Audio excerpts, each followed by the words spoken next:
And we're live. Hello and welcome to the 20th episode of Game Theory Gang with myself, Matty Allen, and the validator himself, David Feeder. Welcome. Hey, happy Tuesday. Good to see you, Matty. How's it going? Yeah, it's going well. I'm pumped as always for our Tuesday night discussions.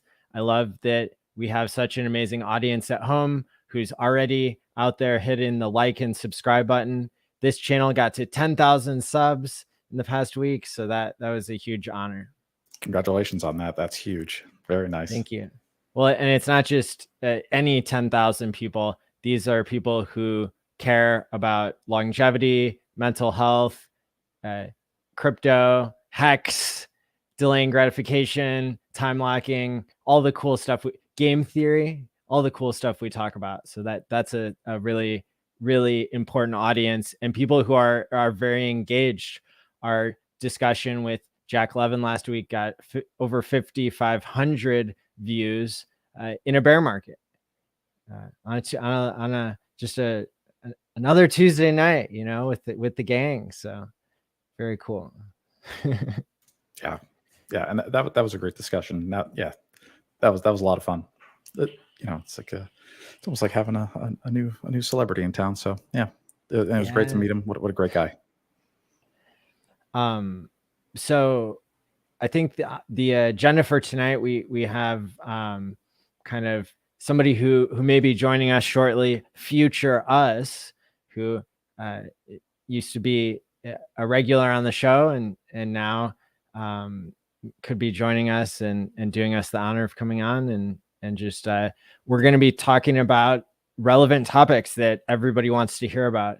We're going to talk about this new scam that has been targeting hexagons. I got messaged by one of my onboards because a bunch of tokens showed up in his Etherscan in his crypto address, and I guess I trained people well to not fall for any traps, but we want to make sure that everybody out there is educated and knows the extent of this particular scam airdrop that is showing up in people's wallets.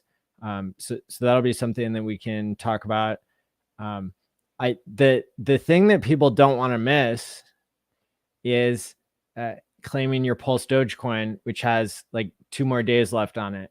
So for me, I was like driving many hours today thanks to Shamir's secret sharing protocol and the fact that I had some seed words that were spread out between different geographical locations, and time is running out to be able to claim all of this sweet free dog money that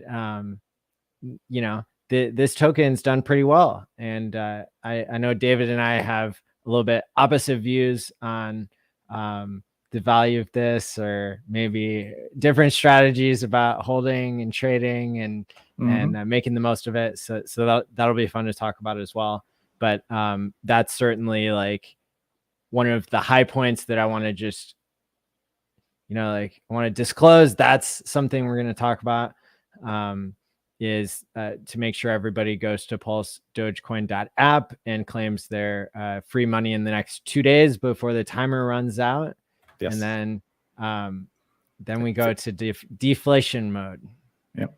And if anybody out there if you're just using stake wrap on my YouTube channel, you can check it out. I did a full tutorial back in April when it launched.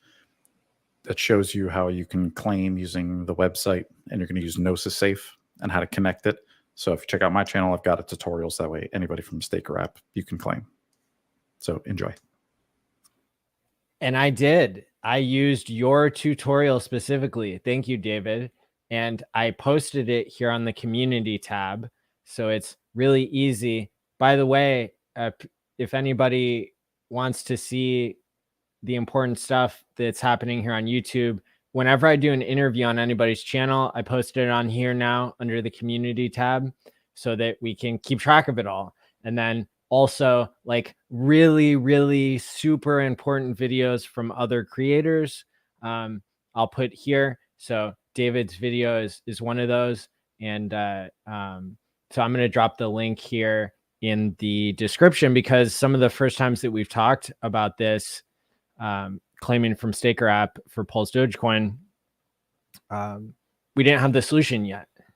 When we, what was it, 95 days ago when we started talking about this. Yeah.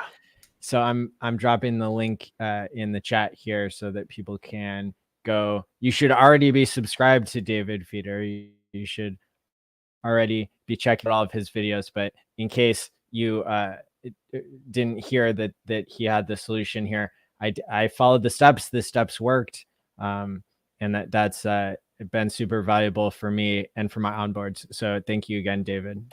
Yeah, my pleasure. And the number one tip or question I get where people struggle is they say when they're in Gnosis Safe, they get an error that says that the MetaMask is not the owner. What that means is you got to put your Staker app seed words in the MetaMask, because that's the owner wallet, right? It has to be the same as your Staker. The MetaMask and the Gnosis Safe and your Staker app, they all got to be the same address and the same seed words. So that's usually where people get tricked up. Yep.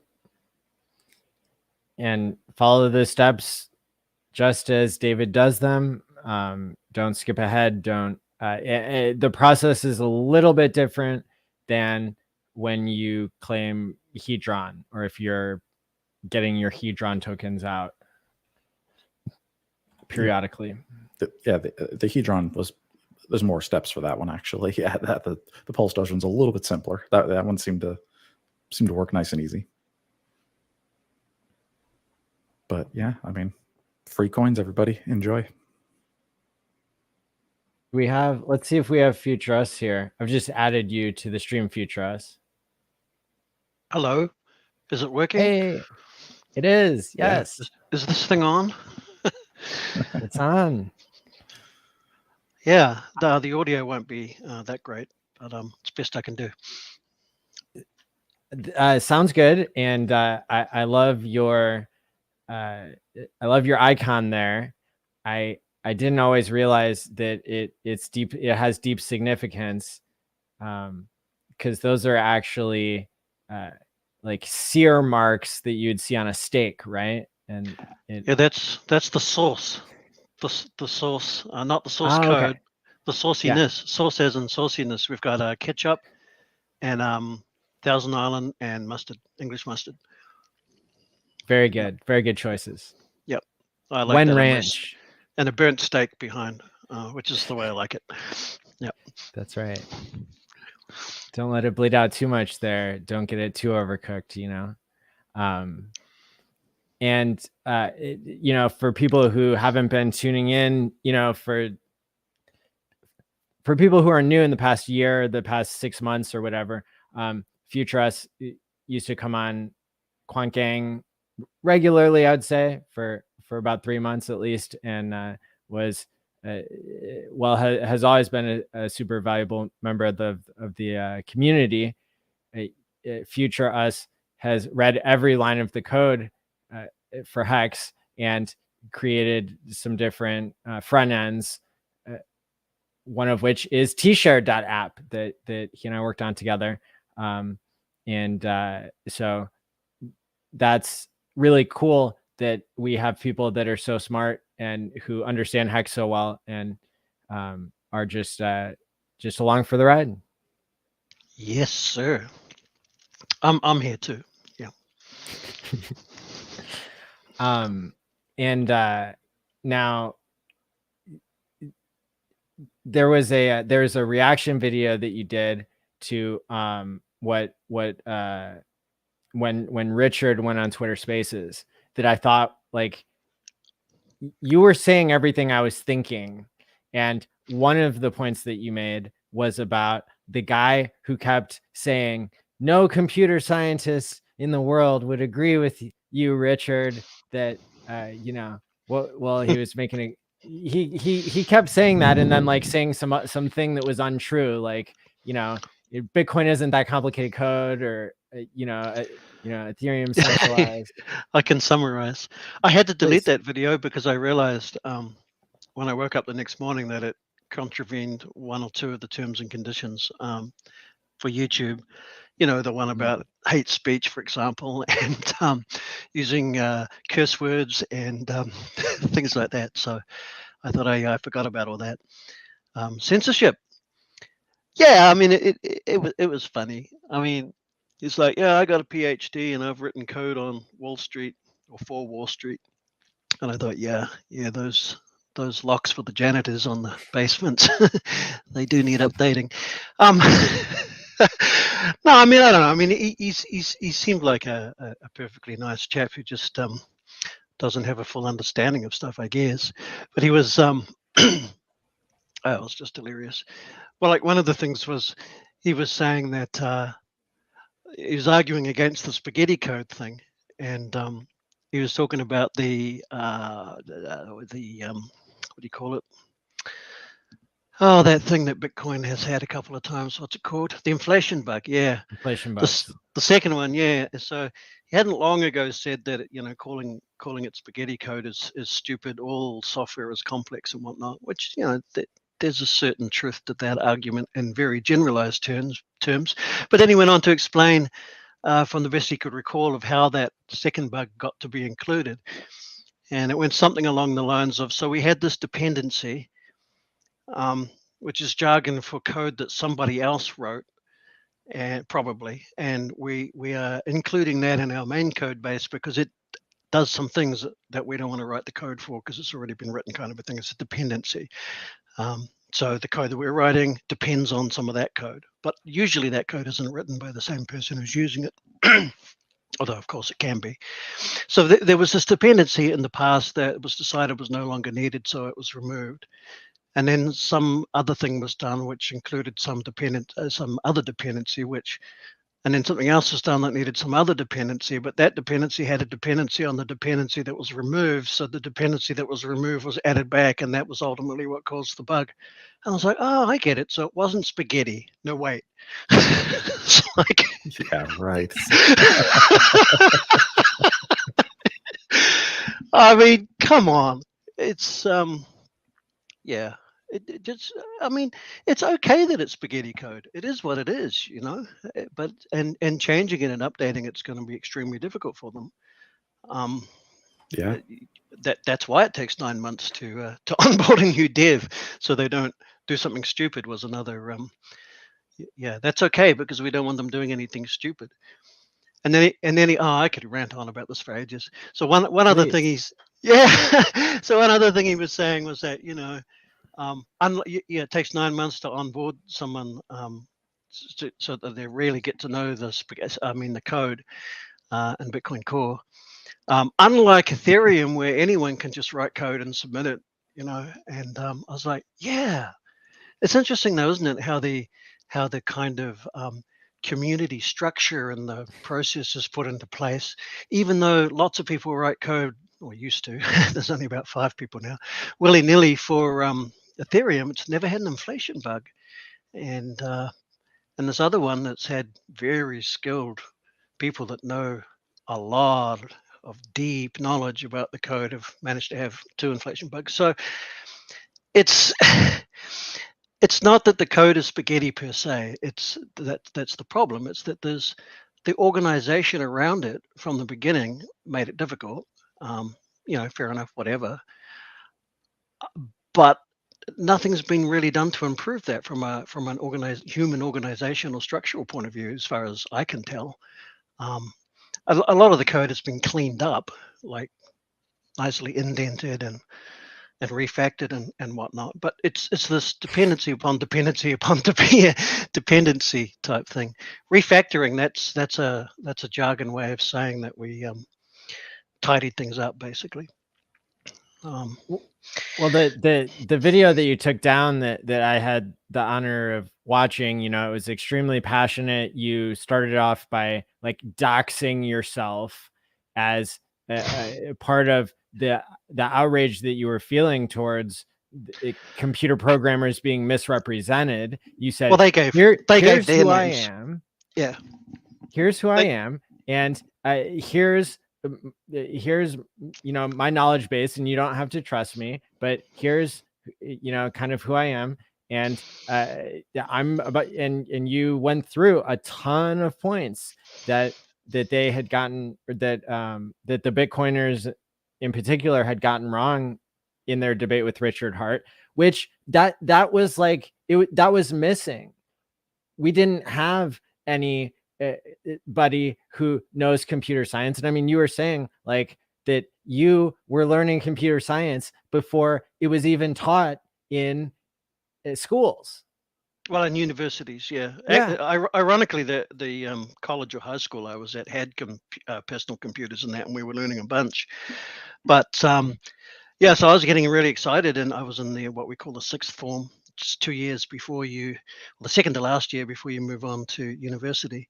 And so I started doing the research. This is before the internet, so I had to, go and find bits of paper and stuff scattered around the world to find out, what computer science was going to be like at university. And there was some talk of some theoretical stuff that had come out of the work that Mr. Babbage had done in the late 1800s, I think it was, and in England. And yeah, it was really cool stuff. And then there was a little bit of how that had progressed from punch cards and little steel levers and things that go up and down and either fall through the hole or don't, and that had progressed onto electric relays and vacuum tubes, they were getting into the science of how it all might one day amount to something pretty cool. Meanwhile, we've got Apple IIe's and BBC Micros and everything there, and us children are playing with them, writing programs, doing all sorts of things, and I couldn't find anything in the curriculum. And I think that it obviously that all that happened really fast, but it still took, I think it was almost a decade. If you take it from 1980, it's kind of 1980 to 1990, I think, roughly, before universities started to take personal computers, computers that can sit on a desktop, seriously, and start writing course material around them. And of course, now they've caught up, and they're on the bleeding edge, and it's great. But at the time, there was none of that, so we had to kind of figure it out as we went, including building our own computers with a soldering iron and spending weeks. There were so many parts that are coming back to me of like your rant was like, you were literally saying that you could build a computer from literally nothing that you had lying around. Yeah, it'd take a long time. But it could theoretically about it. Yeah, but I mean, I was just throwing it out as a sort of a pushback against the I've got a PhD thing, and it's like, well, I don't have a PhD because I couldn't get one; they weren't available. and then by the time they were, I was bored and moved on. But it's not to say that I'm brilliant or anything. It's just that I lived in a different time, right? And it meant that if you had an interest in computers back then, you really didn't have a choice. Certainly before the desktop computers became available and affordable for normal people. If you wanted to know about how computers worked and you wanted to play with them, you had no choice. You had to literally build your own out of logic gates and oscillators and whatnot. And then you could get a Z80 microprocessor at one point, and then the 6502, and on it went. So yeah, and it was a long time before our family could justify the thousands of dollars to get a desktop computer called a Commodore 64. Yeah.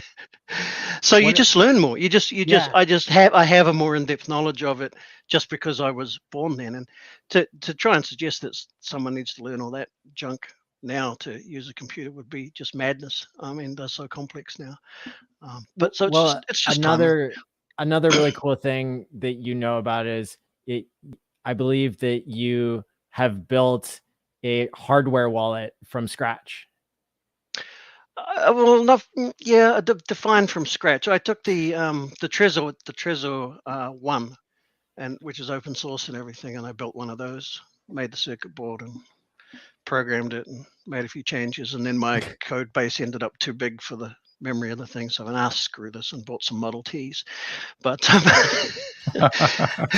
yeah, yeah, I did that. But you know, it's just because I'm just weird like that. I'm fascinated by. I didn't like the idea conceptually of relying on a third party to supply the firmware for my Trezor. I was being all idealistic, and it was like, well, if I want my Trezor to run code that I've read every line and I know what I compiled, and I don't want to click firmware update one day and then all of a sudden all my money's gone, you know, which is a almost ridiculous level of paranoia, and but justified by the fact that I knew how. So I thought, if I know how, I'd be an idiot not to do this, because I'm just taking unnecessary risks, right? And you go down this logic bloody Alice in Wonderland / rabbit hole, and one day you wake up and just go, oh, screw it. You got to trust some people sometimes. Well, it was interesting that in the Twitter spaces that, you know, tens of thousands of people listened to or watched on Richard's channel or on Twitter itself. It all that would happen, it really from like the majority of people who don't have your programming background, who haven't, like, even myself, I have not read every line of the hex code and know what it does, you know? And yeah. But when I'm listening to Richard debate these Bitcoin maxis or these NFT maxis, and I'm trying to put myself in the shoes of somebody who maybe doesn't even know as much as I do about crypto or about hex, the thing I found really interesting was that I probably would have believed Richard just because of the level of detail that he gave to support his arguments. Yeah, I really liked that he didn't waste time attacking their points directly. He just kept offering more truth and then saying, if I'm wrong, tell me how, and then, you know, silence. I think he handled that particular space and that medium at the time very, very well. And a lot of it's interesting to me that I was thinking about it afterwards, like, Richard takes a lot of complex information and distills it down to the one or two things that most represent that collection of data, and he'll state that as a fact. But you know, so for the average ordinary person, they can hear the fact. He gives some you know, backup information for it, and it all makes sense. And I'm sitting here thinking, yep, that's all 100% true. And then I thought, well, if I was a Bitcoin maxi and I'd never really got involved and enthusiastic with the whole Ethereum and smart contracts and all that kind of thing, if I heard something like some of those summarized facts, I would say, what? Where's he getting that from? That's just bullshit. That can't, what? Because I don't know, and I haven't been exposed to all the other data that probably went into, you know, distilling it down to just that one sentence. And it's funny because, I mean, I don't know. I mean, I hear it and I just know it's true. Just know it, because I've walked a certain path, and they haven't. And it's not a question of intelligence at that point. You know, it's just what you've been exposed to and what you haven't been exposed to, and then the people that you hang out with and what their beliefs are. And when I say beliefs, I never mean like, you know, do I believe in Santa Claus? I mean like the logical conclusions I've managed to come to so far, given the experiences and data that I have had, which is, you know, obviously where they're in a different space. But what really upset me was when I think it was Tone Vase was speaking up, because, well, firstly, everything Richard just said is complete bullshit. And I'm like, oh man, you did not just say that. Yeah, and then that's a painful moment. Yeah, but I was like, okay, it's Tone Vase, whatever. That's the sort of thing he does. But then, and I was just starting to come down, and then it's like, listen, I've got a PhD in computer science. I've written code for thing, and I'm like, oh god, here we go for this. Yeah. Now I have every faith that everything he said he believes is 100% true, and he has an understanding and everything. But it's it's just such a blanket thing to say that, oh, everything, it doesn't make sense to any computer scientist or anything like that. Well, no, you take the best computer scientist in the world who hasn't actually looked into the dang thing, and he's probably going to go, I don't know. And then he made that, and then he made that comment about, I can't remember exactly what it was that he was commenting on, but he said, well, that's a thing to be debate, for computer scientists to debate. I'm not going to get into the details of that. And I'm like, that's like, the context to me sounded like, okay, the sky is up, the ground is down, I think, but we'll leave that to the scientists to debate. And I was like, nah. And I know what some of you are thinking. The earth is a sphere. What is up? What is down? Let's not go there. We don't go there on this channel. Yeah. We don't get political because it splits our audience. Yeah. Oh dear. But anyway, I have a low EQ, an emotional intelligence. I really do, and it's very easy to anger me and upset me. And boy, did I get upset. I started that video off with, I was talking about how I'd sort of withdrawn from the community a little bit because there's just too much information and because I have this problem.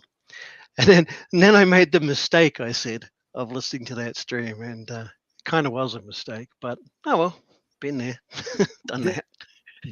The takeaway that I had about like how was everybody else listening to this who was outside of our community, right? Because that was, I mean, a lot of us are here because Richard did so well debating Bitcoiners back in the day, and then the Bitcoiners just like stopped showing up. So now this was like the second Thursday in a row that Richard had gone on this Twitter Spaces podcast of NFT people, just to give everybody context who maybe didn't catch it.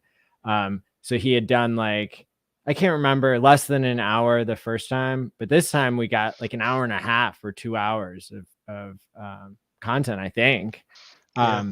And it struck me that Tone Vase and anybody else, there were 3 or 4 guys total maybe who were speaking up against what the facts that Richard was presenting, and I do mean facts. It really made me think that these people, that the entire like mental structure that they had carved out for crypto really relied on the base assumption that the one that they bought was right. And I had already had some kind of like conception of people talking their bags. Like we kind of know that, that's what it's part of the game theory of why people broadcast in crypto, is because they want to dump something on your heads, or they at least want you to know about the thing that they know about, right? And in the case of Hex streamers, I think it's really, really, really interesting that we've had the ability to time lock, and so a lot of us who have been here a long time like don't necessarily have giant bags to dump on people's heads right now, that we're staked into the future. And that's a little bit different than other coins. It's very relaxing.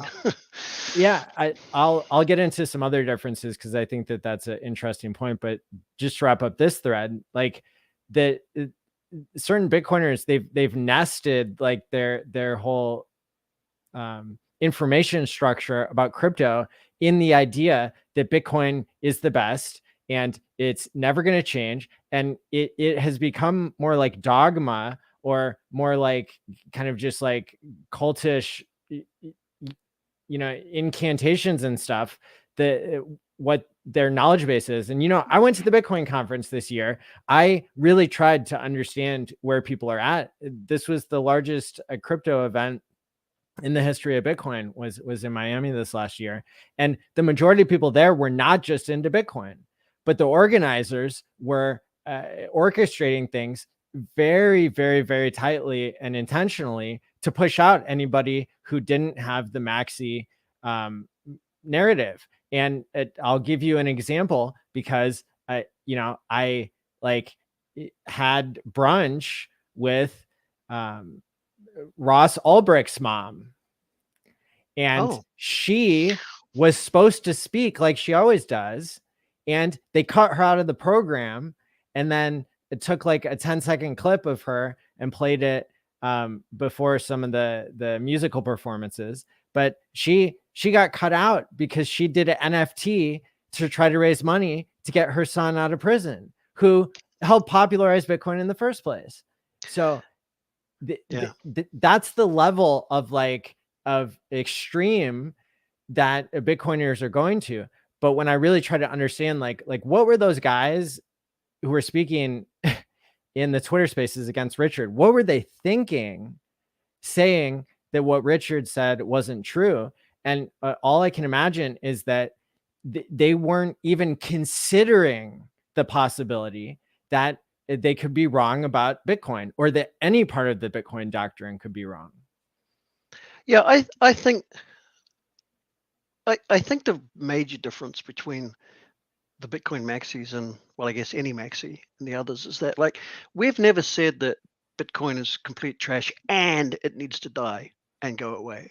We've never said that, and we don't believe that. I don't think, it's just, it could have been better. It wasn't, and so people left and did better elsewhere.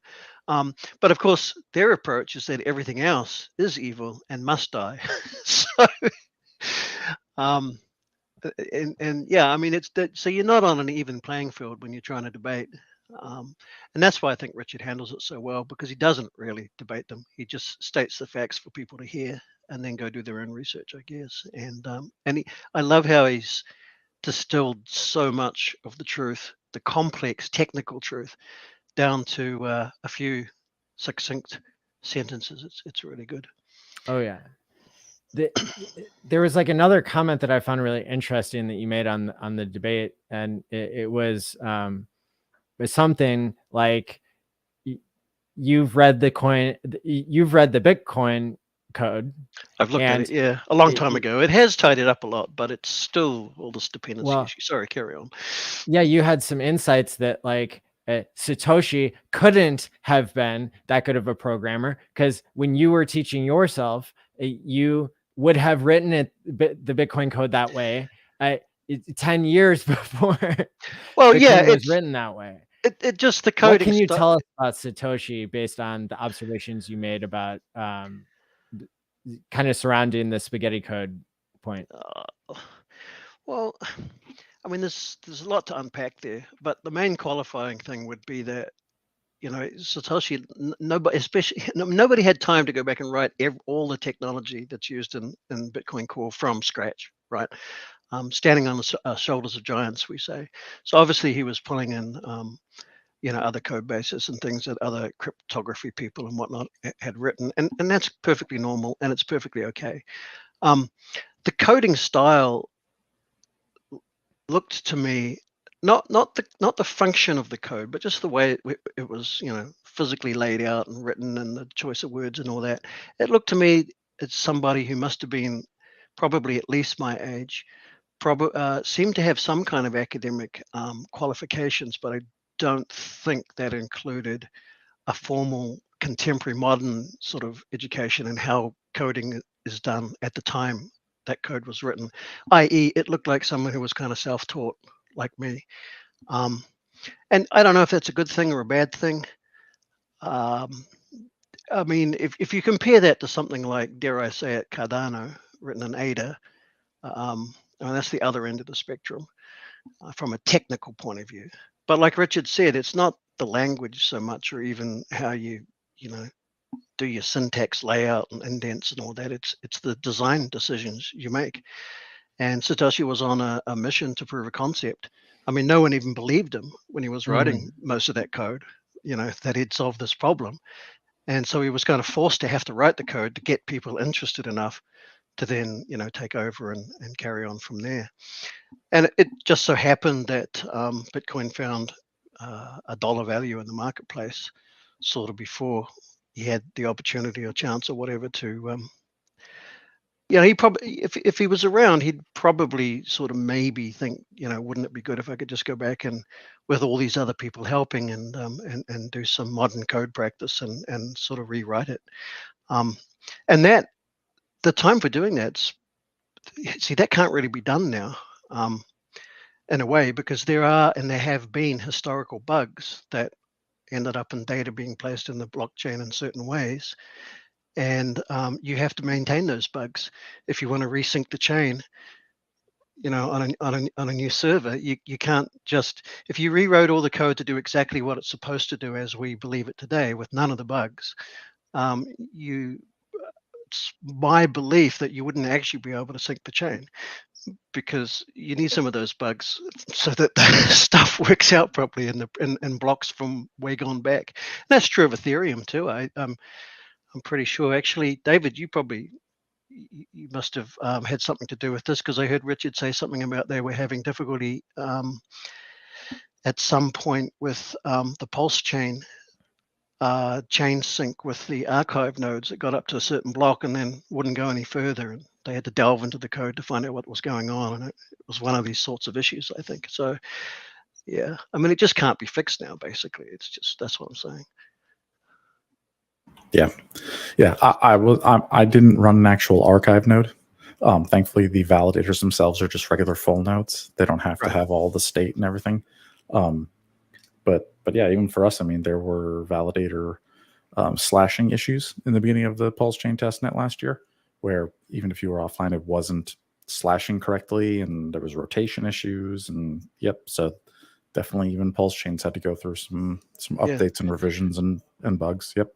To operate in the same kind of quote unquote buggy way that those blocks from way back when were created, and this is the thing that Richard keeps saying, is that about the Bitcoin code, is that there is only one client, really, Bitcoin Core, because if you want to maintain another one, like another code base, like you want to write it in Go or something or other and tidy up all the code and make it look good and use modern programming practices and testing, and maybe have a bug bounty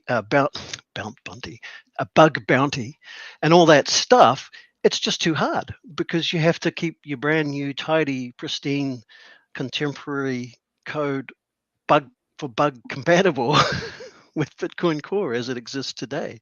And who knows where all those, when he says that too, I'm sure he doesn't mean like, here are the bugs we know about and you have to make sure you're compatible with that.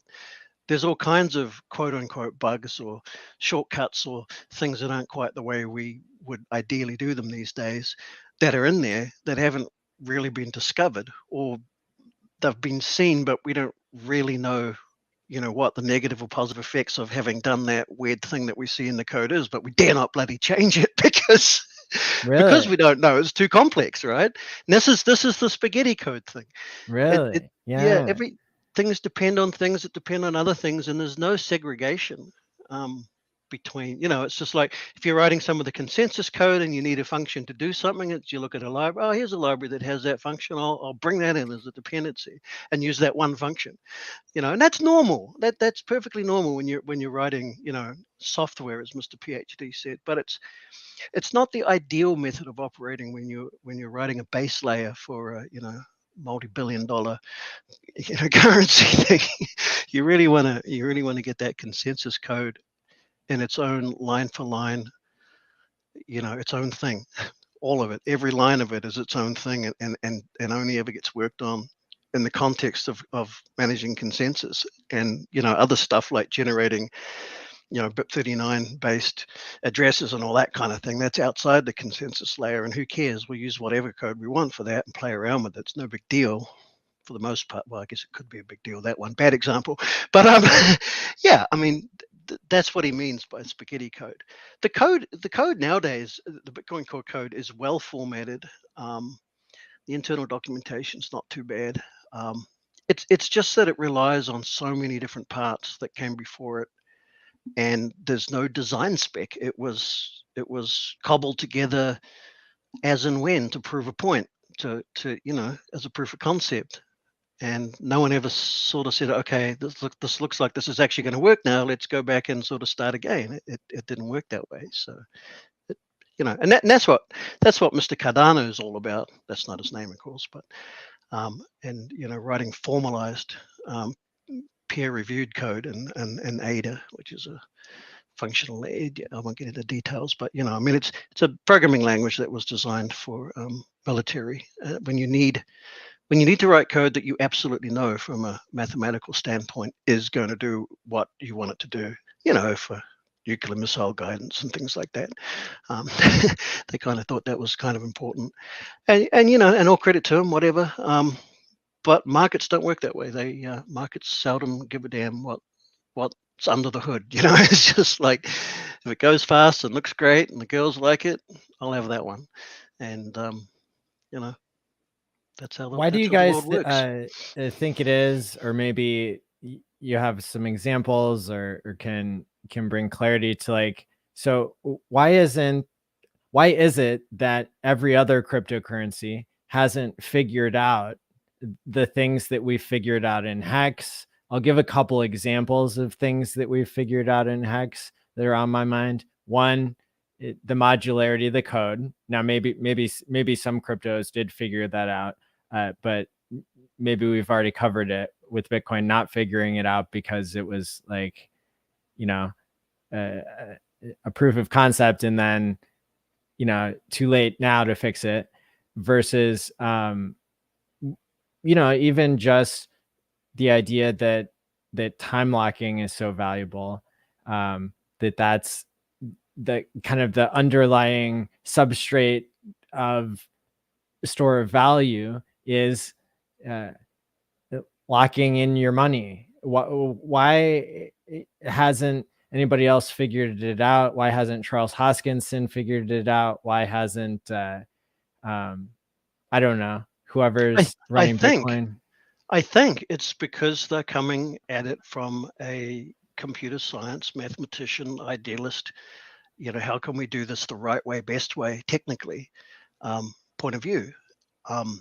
But that's why they couldn't understand Bitcoin and couldn't create it for so long, is because they weren't factoring in the human behavior. Yeah, I guess. Well, yeah, but so Charles Hoskinson or whatever his name is, sorry, Charles, he his goal appears to have been, well, not his goal, but anyway, that whole system, that whole thing was to, like, okay, so it's been proven the Byzantine generals problem has been solved. We've got this Bitcoin proof of concept. That's all great. But we looked at the code and it's like, OMG, we need to do this right. And we need to do it, provably right, peer reviewed and everything else, so that because governments are never going to use this code just cobbled together. It's a nightmare, So if we want to be serious and we want, cryptocurrency to be, taken on as a reserve currency or whatever in the future, you're going to have professionally, proper peer-reviewed code. And I understand that argument, and I think it's actually a fairly good argument. But the reality is that markets and ideas and innovation moves way too fast for that approach. Will that approach eventually catch up? And after everything else sort of crashes and gets hacked and everyone loses their money, maybe then finally get its day in the sun. I don't know. Maybe their code base will be used, by banks, and but even that's unlikely, because they'll just hire their own devs to write everything from scratch, because that's just the way the world works, right? But anyway, so if you're focusing on the technical wheres and wherefores and whatnots, you're not so much interested in the economics and all that. And I think it's perfectly reasonable to even just say, well, I am interested in the economics, but if we don't get the code right and there's bugs or flaws in it in the design stage, then the economics is trash anyway, right? So they're just not in that mind space. We're using technology that has been cobbled together. And make no mistake, Ethereum is cobbled together as well. It's just they had the advantage of starting from scratch again a few years after, or 2 or 3 years after Bitcoin. So, they got to lay things out different. But the number of times the large swaths of code in the Ethereum code base have basically just been wiped and start again, it happens all the time. It's quite regular, and that's them trying to compete with the battle of markets and what markets want, new ideas, new ideologies, new inventions like, ZK snarks and roll-ups and all that kind of stuff. It's like, oh crap, that's really, really cool. Oh, well, I guess I'll dump what I've been working on for 6 months and we'll go that way, and then something else comes along, and they're trying really hard to. It's a very difficult thing from a technical point of view. I mean, you spend months working on something, and then someone says, yeah, but if we had a system that did it, you, oh my God, that's such a better idea. Okay, scrap all that, start again, and it's been through this cycle in parts of it, obviously not the entire thing, but there's been a lot of that going on. And two different ways. I mean, it's the fail fast, fail cheap sort of Tesla SpaceX model versus the the more rigorous kind of Bezos, whatever his Blue Origin kind of a model, where everything is tested to death and you only use things that have been proven and blah, blah, blah. And next thing you know, the other people have figured out that you don't need composite rocket shells anymore. You can just use bog standard stainless steel, and it works unintuitively better than any of that other crap. And we end up with Flash Gordon tin cans instead of super sleek looking composite carbon fiber rockets, because it turns out they work better. Now, no amount of rigorous scientific approach and using what we know works from the past was ever going to get there, right? So it's just two different ways of doing things. And I think under Richard's guidance, we have learned to focus more on the actual economics and what we're actually truthfully here for, which is to, get mad gains. That's the difference. Just completely different mindsets. That's my take on it. Thanks for the super chat. $10 from Hexiest Man in the World. One of the best shows in our space, hands down. Thank you, gentlemen. Great guest as well. Absolutely. Thank you. David, why don't you ask the next question or give your commentary, or both? Sure. Yeah. Just to talk about that Twitter space real quick. Man, they're getting worse and worse to listen to. It's really rough because they're just outright denying the facts, right? Like literally the truth that's in your face. It really has become dogma, like you said earlier, Maddie. Like they've abandoned like truth and logic, and it's difficult to watch. It's sad too, because people who get introduced into crypto, usually Bitcoin is the first one they hear about. And now to see what it's become and what that community's become from what it used to be, it's actually really sad. Kind of bums me out, It's like it's like embarrassing to like even be in the same room with the Bitcoin maxis, just in the whole crypto sphere. It's just like, these guys. That's what I said. They're awful. Like, they can't even listen. They don't even understand, Isn't that interesting though? I mean, that comparison you just made about how it is now versus how it used to be. As soon as you said that, I was like, if this was how it was from the beginning, we probably wouldn't think anything of it. We go, oh, well, these people have this thing and that's their attitude. But we were around when Bitcoin was a new thing. It was going to like give sovereignty over our own, money back to the people and whatnot. And they don't talk about any of that anymore, because that'll have them fall out of favor with their venture capitalists and their institutional investors and all that stuff. And it's the contrast between those two worlds and just how far removed from its original premise. It's huge. Well, they had to create fiat on-ramps, and that created, the touch point with the legacy system that then probably got some of the early Bitcoiners that were idealistic and wanted to make a better world. They fell down the slippery slope, and I think that at this point, it's embarrassing, to listen to that Twitter Spaces and to think that I used to be all into Bitcoin 100%. There's one thing that Andreas Antonopoulos said that you guys made me think of just now. It might have been in the book Mastering Bitcoin, which is that was helpful for me to start to understand what's under the hood in crypto. But he says that like only the most immutable thing is immutable.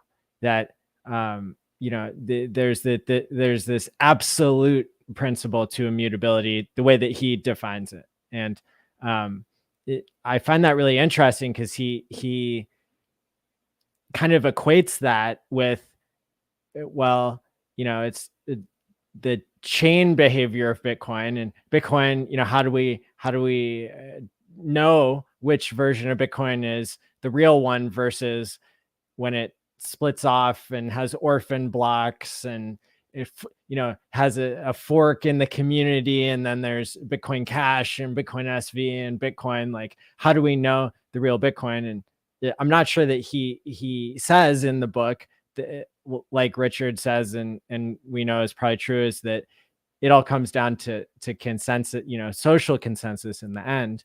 But his point about immutability is that it's like, well, it's the chain length and the chain weight and how much electricity you're burning and like all these things that I used to believe. And I think at the end of the day, though, in that debate, Richard is giving a fuller picture of it, kind of these first principles, as Jack Levin would say, of crypto being, if all of your volume for Bitcoin is on centralized exchanges, then why are we trying to compare everything to the immutability of Bitcoin and how much electricity they're burning? Because you lost one of the components, one of the key components.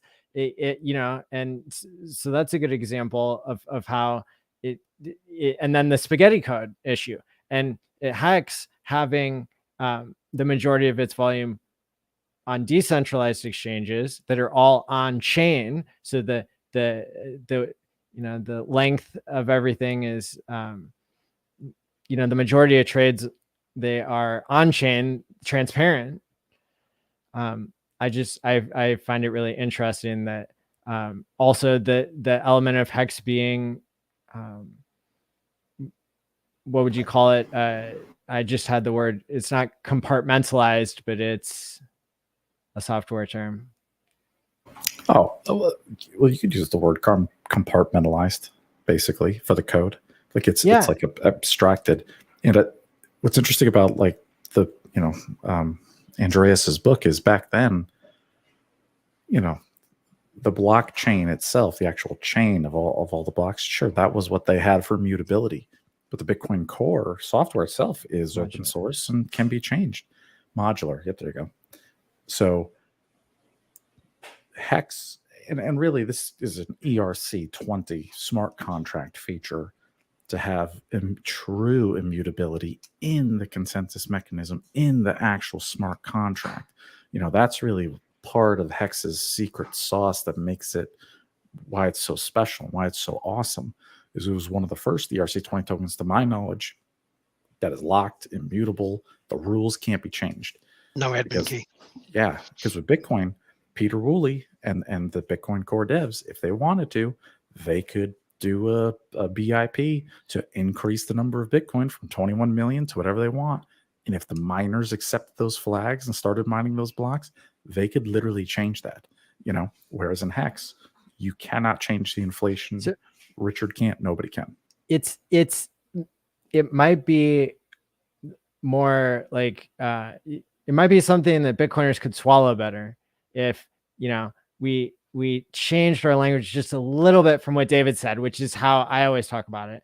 And if we kind of said, well, yes, Bitcoin has admin keys, and yes, they think that they're proving, in the process of proving, that the total supply can never change because of the miners would reject, the nodes would reject, right? There are these human behavior checks and balances, and that is the game theory that wasn't accounted for completely by computer science, that Bitcoin innovated the solution for, to where it's worked so far.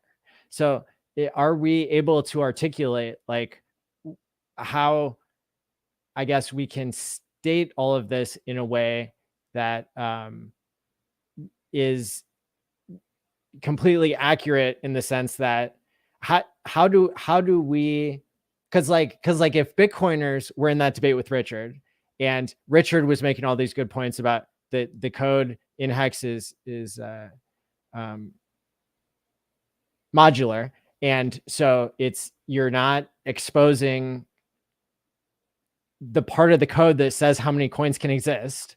Like, you're not exposing that to ongoing miners having to mine it, right?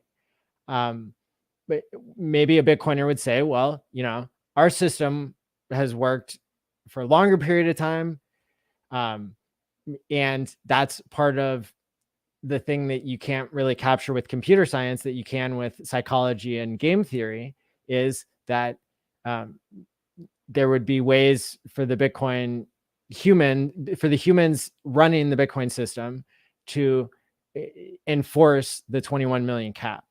What do we know that is not true about that argument? I can weigh in on that, but I've weighed in a lot already. David, do you have anything? I mean, it's hard to convey because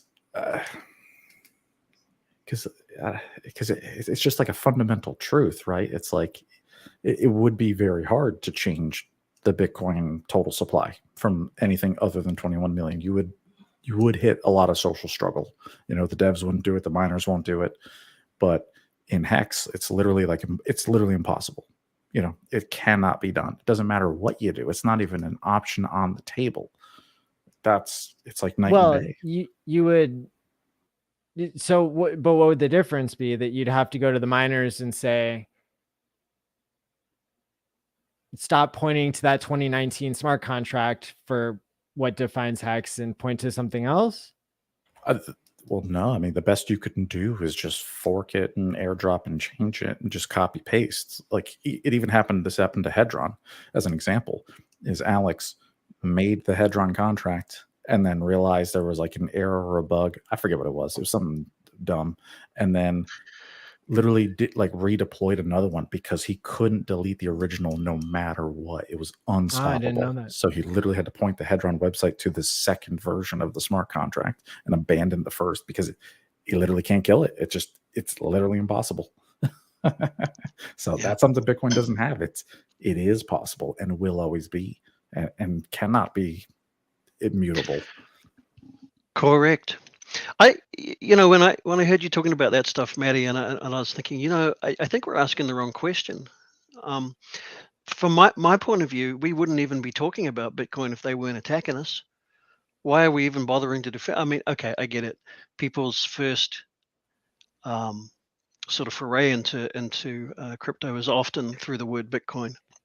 So I suppose we kind of have to defend our position on that basis, but I don't know. I mean, like if you look at listen to Richard's style, he wasn't attacking Bitcoin other than to say it's old and it doesn't have this and doesn't have that, but he wasn't attacking the people. He was just stating truth about Ethereum and everything else in that particular thing, as far as I can recall.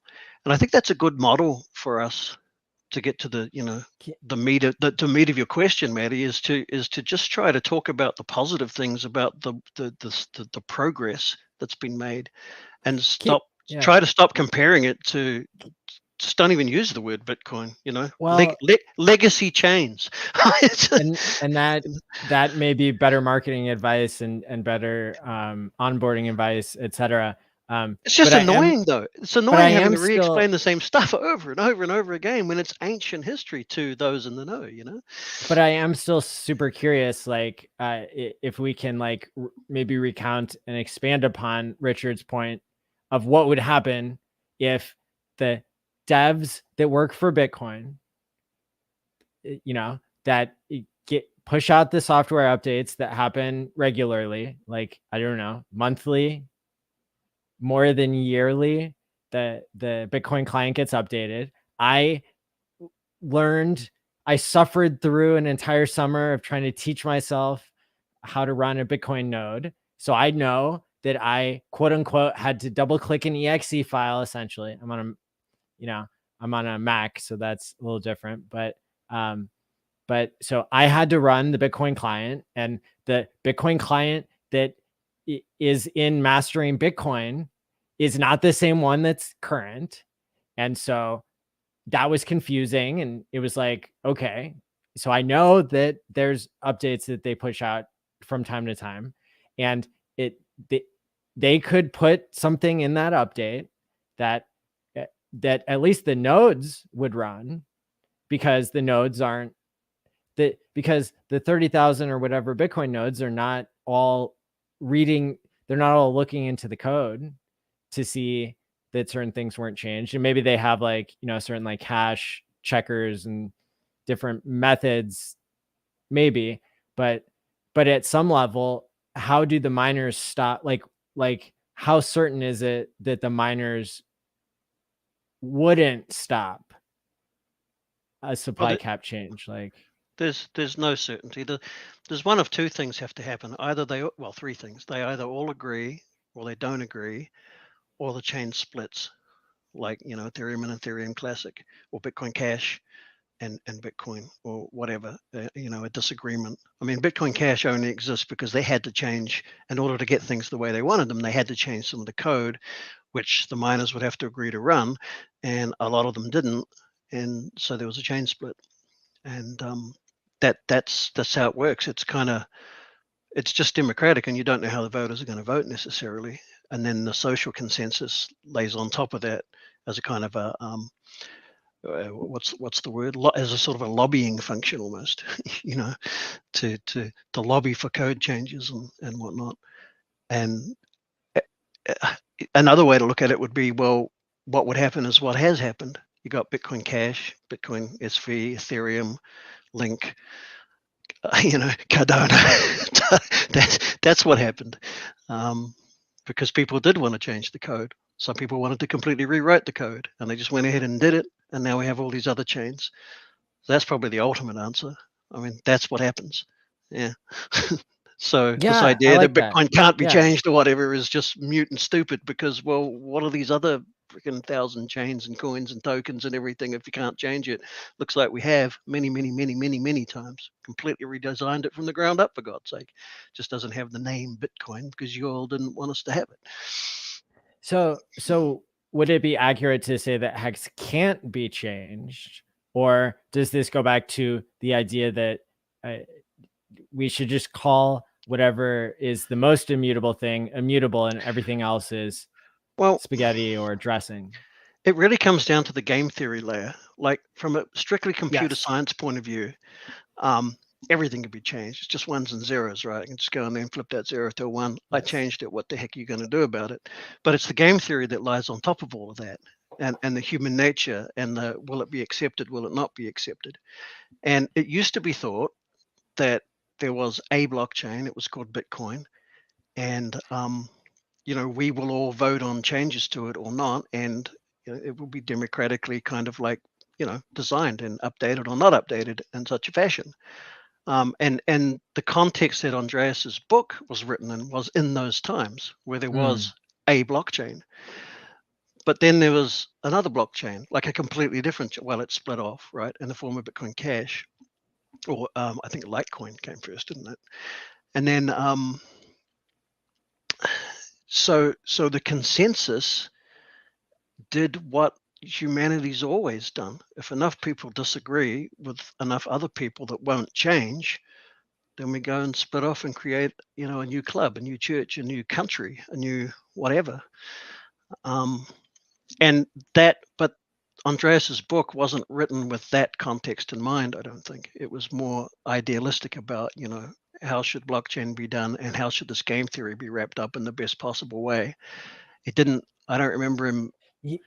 He did later on. He talked about how there'd be Johnny coin and this coin and Joey every coin. other kind of coin. Joey coin. Yeah. I was going to bring that up. Yeah. But that would be built on top of Bitcoin, or that it would be just insignificant?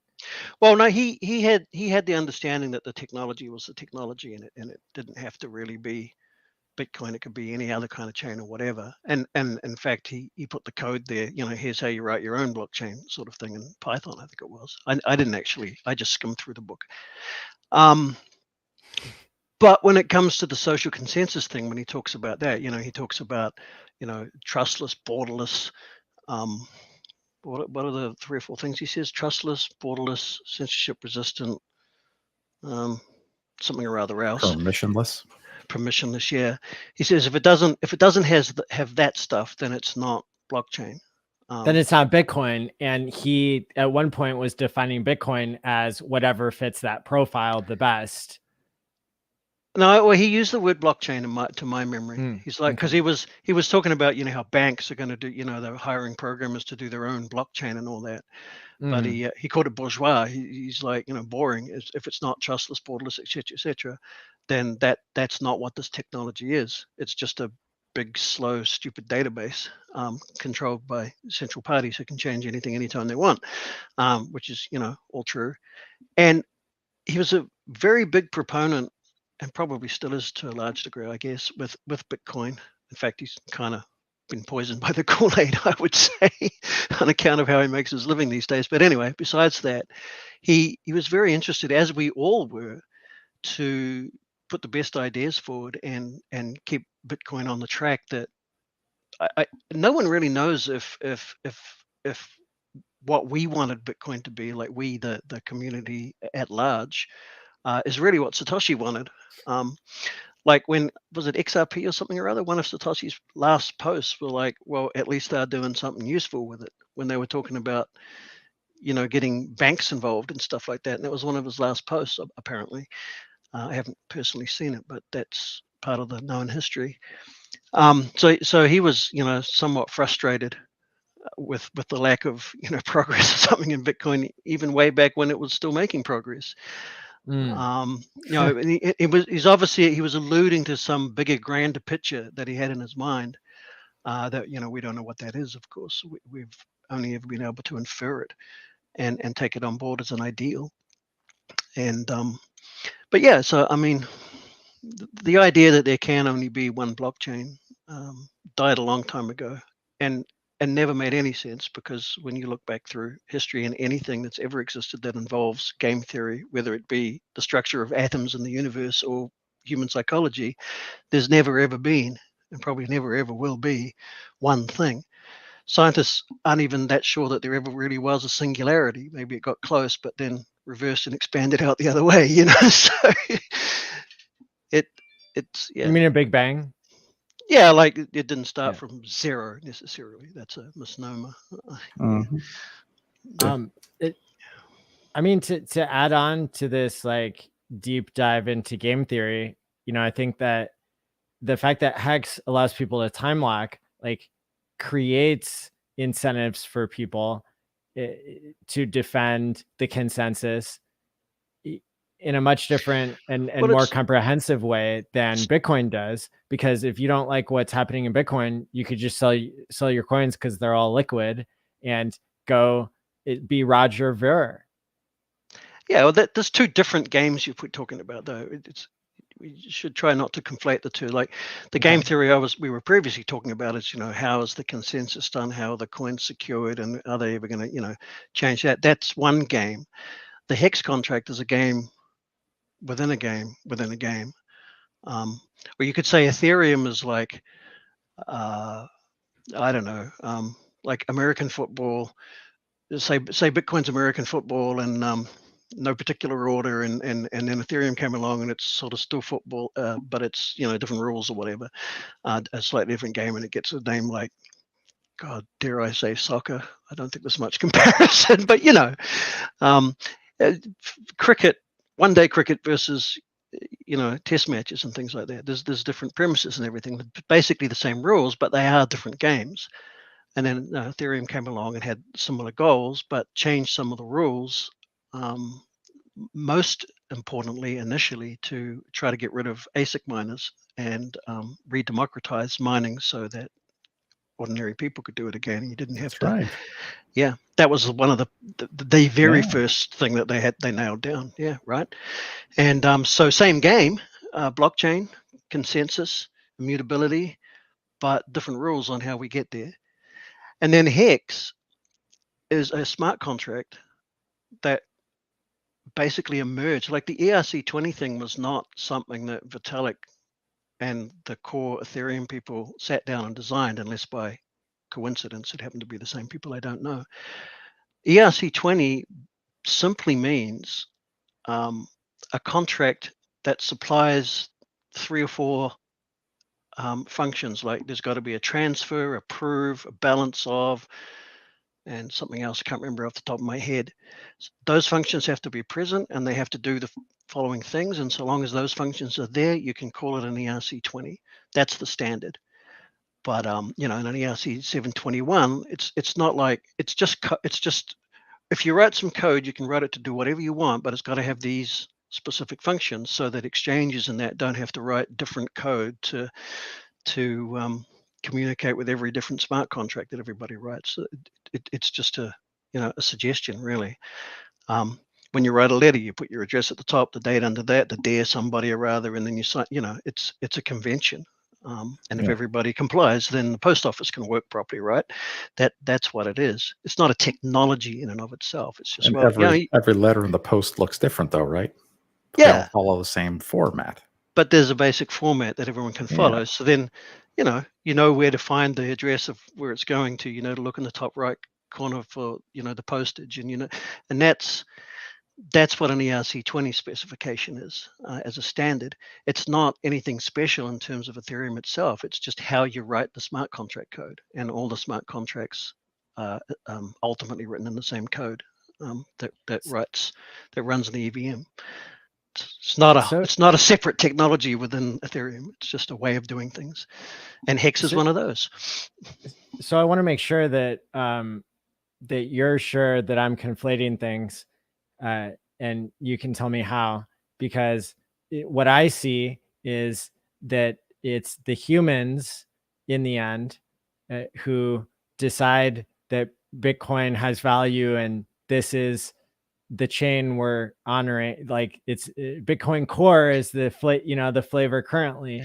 And, but is there something about HEX that makes it so that HEX miners, stakers or whatever, that where it touches the humans in game theory terms, it is more secure than the Bitcoin miners in some way? Well, the consensus layer for HEX is in the smart contract, and smart contracts on the Ethereum network have a property, and that property is that they cannot be changed. Like David was saying, if you realize you've written your contract in a way that you don't want it, I'll come back to it, then your only choice is to launch a new version of it, and the old one will still be there. You just hope no one uses it, or the market assigns value to both of them, and usually the old one they don't even know about, so it ends up with no value. So in terms of the game theory in HEX, well, everything you said was true, and just back to David's point, it's just that there is no social consensus that can change the HEX contract. Now, that doesn't mean, and this is what I meant to get to before about the two different games, we could create a new HEX contract, and in that contract, we could airdrop all of the HEX that we already have to the new contract, and then, it might have some change in it. And then the market and us and everybody decides how much value to assign to the existing contract versus the new one that's been written differently. So in that sense, at the social layer, theoretically, it could be quote unquote changed, but really it can't be changed. It can only mutate, I guess is a better word. And then it's survival of the fittest from a marketing, from a financial market point of view from that point forward. Whereas all of that is true with Bitcoin, obviously, because it's been forked, I don't even know how many times. And then a whole new system called Ethereum was built, and a whole new system from the ground up called Cardano was built, and so forth and so on. I wouldn't call them mutations so much as sort of incarnations, instances of an idea. But when you're talking about smart contracts on the Ethereum network, they have to mutate in order to change. Now, the caveat to that, of course, is we talk about admin keys. An admin key in this context is if they wrote some code in the ERC20 that gives the creator of the contract or some other address the ability to go in and change some data, change some variables. They can't change the code. The code is what the code is. But some of the code might say, if the person who can sign a transaction for this particular address says to change some value, like say total supply, to a different number, then I will do that for that person or for that address and for that address only. That, or in the case of Uniswap, they have a feature for paying 1% or some portion of something to, I can't even remember now. Anyway, it's a feature that they can turn on or turn off. And as far as I know, they haven't turned it on. And in PulseX, as luck would have it, that feature is very useful for the game theory that Richard believes is a better idea. So they just turned it on without having to change the code. But Uniswap could do that at any time. But that's just changing data within the code. If you have no admin keys, you can't even do that. And even if you have admin keys, to really double down on that point, you can only change what the code has already been written to allow you to change. You can't change the code itself. Now, that was all a foundation to answer your question, which I have now completely forgotten. Which is like, we're the overall topic we're discussing now is like, is HEX more secure than Bitcoin when it comes to the game theory of right. going beyond computer science and going into predicting human behavior? Well, it's a can of worms because you can't, and thank you, because I just keep not quite getting to this. So let's get to it. The thing with the game, theory that makes blockchains and everything work, the thing that solved the Byzantine generals problem, which for anyone who hasn't, you might hear that term. Oh, I won't tangent. Remind me to get back to just briefly explain what that is. That game theory has to be understood and agreed upon in terms of how it works, like historically, and even that is up to interpretation. That understanding has to be had before you can even begin to answer your question, is one philosophically at the social layer more secure than the other? Because this is what I started to say before, a computer scientist would say, well, of course you can change it. So I started down that track. But the game theory is such that there are incentives and disincentives based around ultimately dollar value, market value, right? And so some people will agree and some people won't. And if you did try to change it, most likely there'd be some kind of a chain split. And in the case of HEX, that would mean that you would have to split the entire Ethereum chain and all of its state, and change only some of the code in the HEX contract. And you'd have to remine all of the blocks that were ever mined using the HEX contract, using the new code. And that's all of the blocks, from the time the contract was launched to every other block that's been put on the Ethereum chain since, whether it has anything to do with HEX or not. So you'd have to do all that offline. You'd never be able to do that online. So like we're doing with PulseChain, right? There's a bunch of stuff being developed offline before the chain goes live, and that's the kind of level of thing that it would take to make a change to the HEX contract. Now, mutating it, just launching a different copy of it, that has other ramifications, legal ones, for example. Like if it's not Richard that does that, the code's open, but it's not actually licensed for other people to use. So you'd have to, I don't even know if it's licensed for derivative works. So, there's a law issue there, and that will affect social consensus. And then you'd have to deal with hexagons. I don't think that'll be easy. So there's all these different levels. Like we talk about the incentives and disincentives from the point of view of value and money in that, and that's the core of the game theory that makes the value consensus work. But there's other costs as well, like being rejected socially and losing friends, or being kicked out of that group for having different beliefs, and all of that. And it's all part of the complex thing that Satoshi was able to distill down and make work the way he did. And that's the genius of it. It's not just code, like Mr. PhD and his computer science thing. It's really, it could have been done with pieces of paper and pen and a bunch of people watching a bunch of other people and doing the math themselves. And we could do blockchains like that. We don't have to use computers. There's all kinds of different Pony ways to do it. pictures. Yeah, if the incentive design was the same, it wouldn't matter what the substrate that you run those rules on was. It could be marbles, paper, any damn thing. It just happens that computers are, very fast and convenient and already all connected together. We don't need to have real ponies to deliver the papers backwards and forwards and whatnot. I mean, those Byzantine generals, if they had blockchain, if it already existed, that city they were surrounding would be just, it wouldn't even be a question. They'd just go, okay, here's the game plan, let's attack, done and dusted, right? But they didn't. And computer scientists couldn't come up with it in all those thousands of years, because it's not just computer scientists, it's mathematicians, applied math. For those of us who are rusty on the details, can you explain like what the Byzantine general's problem was?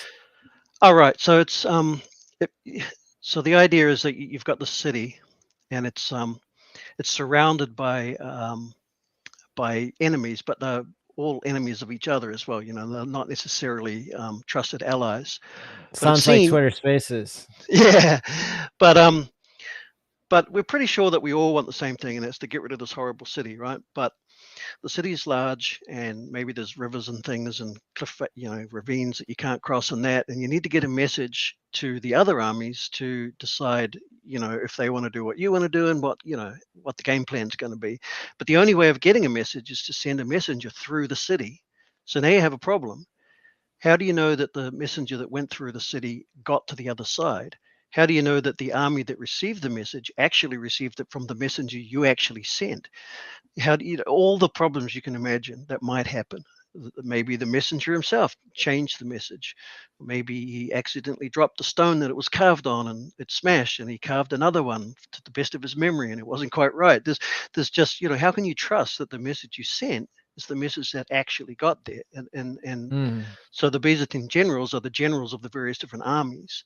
And that was the problem that the computer science wanted to solve, because it has to do with moving value around. If you want to agree that Bob had 10 units of some commodity and now Susan has those 10 units of some commodity, you want to be sure that Bob no longer has them. And in computer terms, that's kind of difficult, because data is just data, and you can make a copy and send a copy, but retain the original. In fact, by default, you do retain the original unless you explicitly delete it.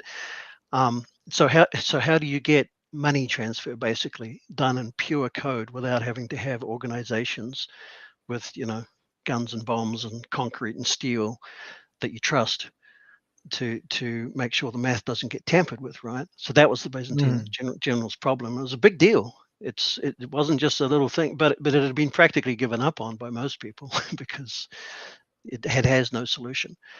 But Satoshi figured out a way using game theory and human psychology and whatnot through, different incentives and disincentives, and he managed to find a balanced game theory plan that he believed would work.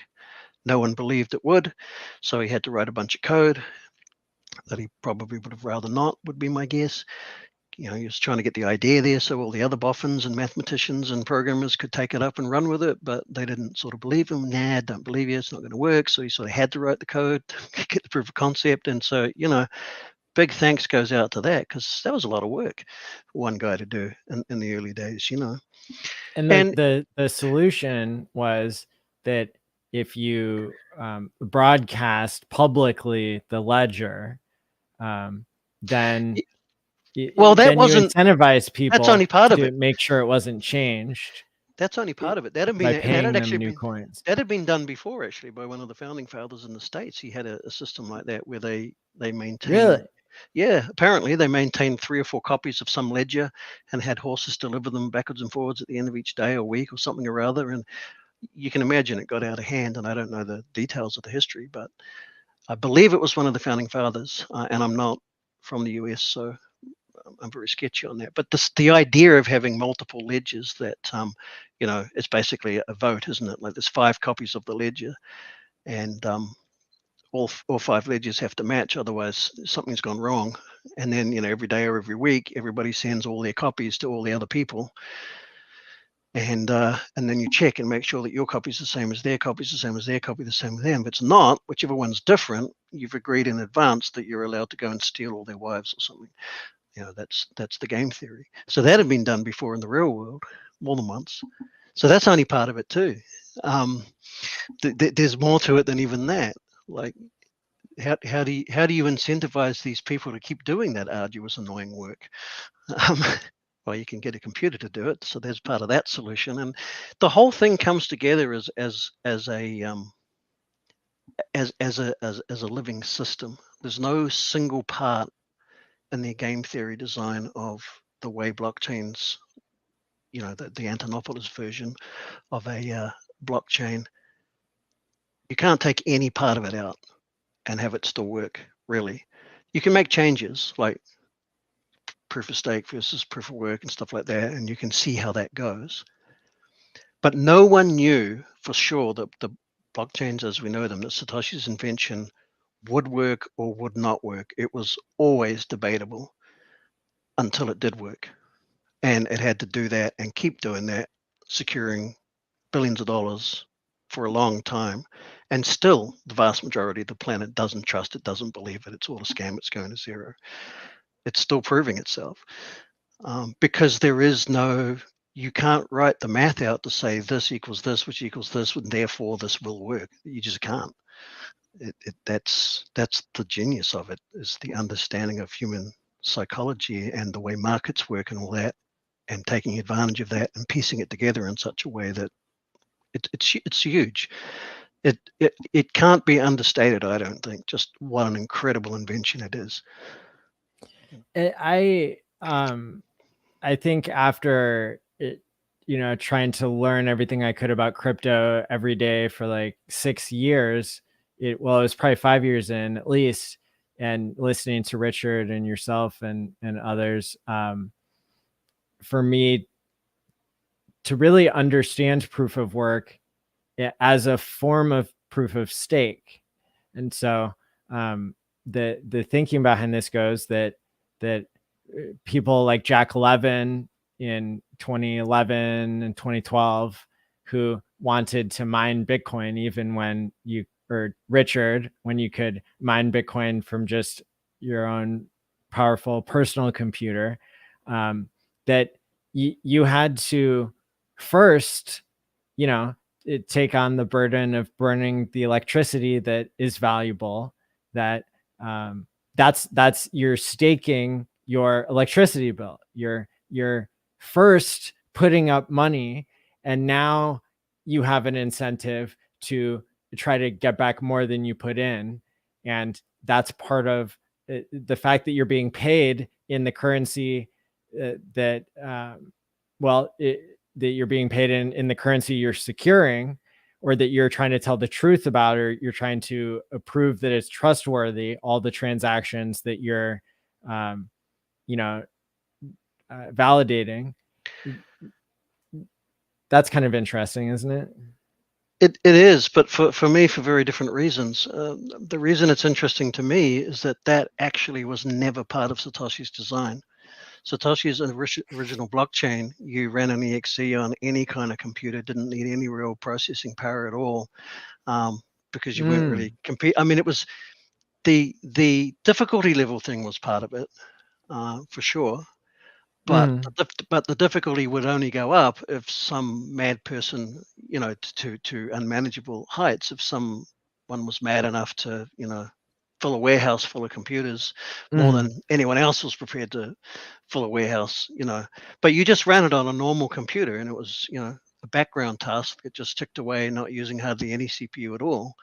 And then, if the time came that someone got a whole bunch of computers and, now they can do this 51% attack thing because they're solving blocks,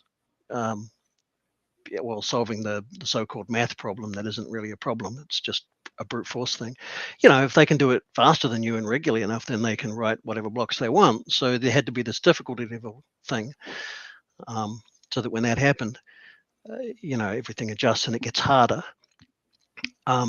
which that solution also had already existed in cryptography from a asymmetric elliptic curve, single direction cryptography thing, where you can, for example, you can encrypt something that can never be unencrypted, even by the party with the private key in some cases, depending on which algorithm, but it can still be proven to, oh no, I've said that wrong. Anyway, basically you can encrypt something in a single direction that can't be unencrypted, but you can still unencrypt it if you have another part that the other person doesn't have, and asymmetric encryption anyway. All that existed already. So that was another piece of the puzzle, another tool that already existed that Satoshi pulled in. And the proof of work thing is one of those asymmetric things. So you have to do a lot of work because it's a brute force thing. It's basically like poking a magnet on a stick into a haystack over and over and over, looking for the needle. And eventually you find the needle. And the only way to find the needle is to do that work.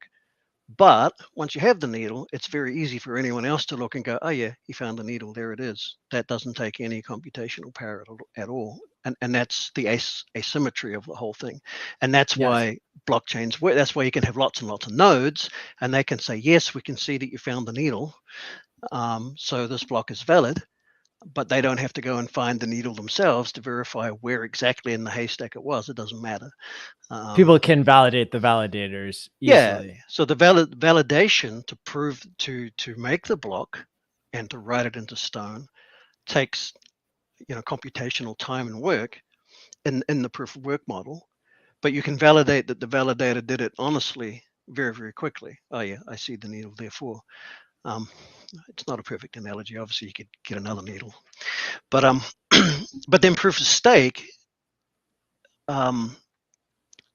is like, well, rather than proving that I did all of this work and giving you the evidence that the work must have been done, otherwise how else could I find this needle? Let's just have rules where I'll put up $1 million or whatever, and you all do the same, all the other validators, and we'll check each other's copies of the ledger, and if any one of us has messed it up, then the rest of us will go, hey, that's not the same as ours, what gives? And so, I thought I could sneak in a transaction. Okay, fine, you lose your $1 million. Bye, because that's the contract you agreed to, and that's enforced, by computer code. The funds, the vote happens, and then the funds get distributed to wherever, or burned, or however you decide to do it, and that's proof of stake. So it's like, I mean, it's just a different incentive. I put up the stake. I don't want to lose it. So I'm going to play by the rules, and we all agree to the same rules, and we all agree that we will lose our stake. And there's all kinds of philosophical and computer science arguments around that. And the Bitcoin maxis, for example, think it's a really dumb idea because, well, but if the attack is for more money than the stake you put up, then wouldn't you just, on and on and on. But again, you have to pull in all of the components of the overarching game theory. You can't just look at that one issue on its own to see how it might resolve. And the bottom line is we've had proof of stake systems hanging around for ages, and they seem to work just fine. So, ever since Bitcoin became a corporate mining thing, too, it is proof of stake. Yeah, good point. Yeah, Bitcoin practically is proof of stake because you have to put up millions of dollars to get hardware to run and continue to maintain it and pay the electricity and everything. And if you screw up and they go, okay, we're rejecting all of your blocks and you can't submit anything to the chain anymore, then you just lost all of that. You got slashed. Yeah. So in a real way, because of its relative centralization, compared to the original intention, which was to just have everyone running a Bitcoin thing doing mining for free.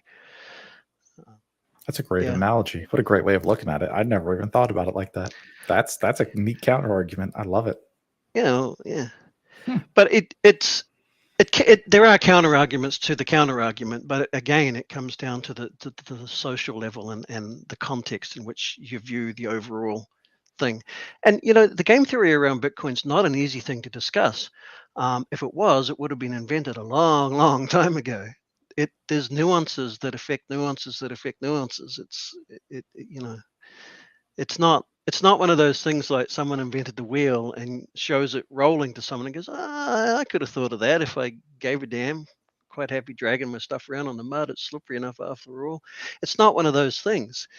It's like, well, we do this thing and we do this thing, which stops people doing this other thing unless they want to get this happen to them, which causes this other thing, and and that means that the value is locked. Okay. You're mad. It's very different. Yeah. So, you know, I had also been questioning out loud, you know, what elements Satoshi had kind of, you know, that we could see were part of the plan and what parts were not. So I'm super curious. Do either of you know when time locking was added to the Bitcoin code?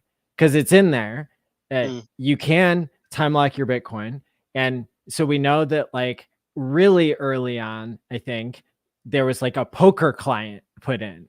So like there were all these weird like tools that were built on top of Bitcoin, like straight into the code early on. Well, it was all written in the context of proof of concept, remember? Okay. That's the thing. There was whatever it took to prove that the thing was going to work. And here's an example, and here's another example. And if we did, yeah.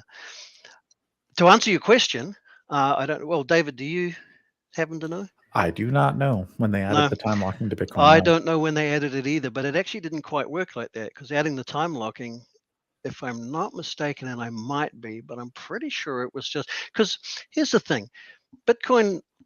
Okay, there's a few things. Firstly, Bitcoin evolved. Like Satoshi's first functional version of it, we had no addresses. There was no such thing. We only had the IP address. You could send value from one IP address to another IP address. Weird. Yep, that's all it had, because that wasn't the deal. We had to prove that the thing worked conceptually overarching before we worry about all of that. So the addresses, the private public keys and all that came later. And what also came a little bit, well, I think from the beginning, actually. I'm fuzzy on this, but in any case, we talk about the Ethereum EVM, the Ethereum virtual machine. Well, Bitcoin actually has a virtual machine as well, and that is the basis upon how it works. So what actually happens in Bitcoin, believe it or not, when you send a transaction to send value from one place to another, which you don't actually, but anyway, what you actually do, or what your client actually does, is it writes a little program in the machine language of Bitcoin that says, make this value in this variable go down, make this other value in this other variable go up, and put this thing on the blockchain. Oh, and by the way, here's my signature to say that I authorize this code to be executed. And then the miner reads the code and runs the code. Now you might be thinking, well, hang on a minute. Doesn't that mean we can do smart contracts in Bitcoin?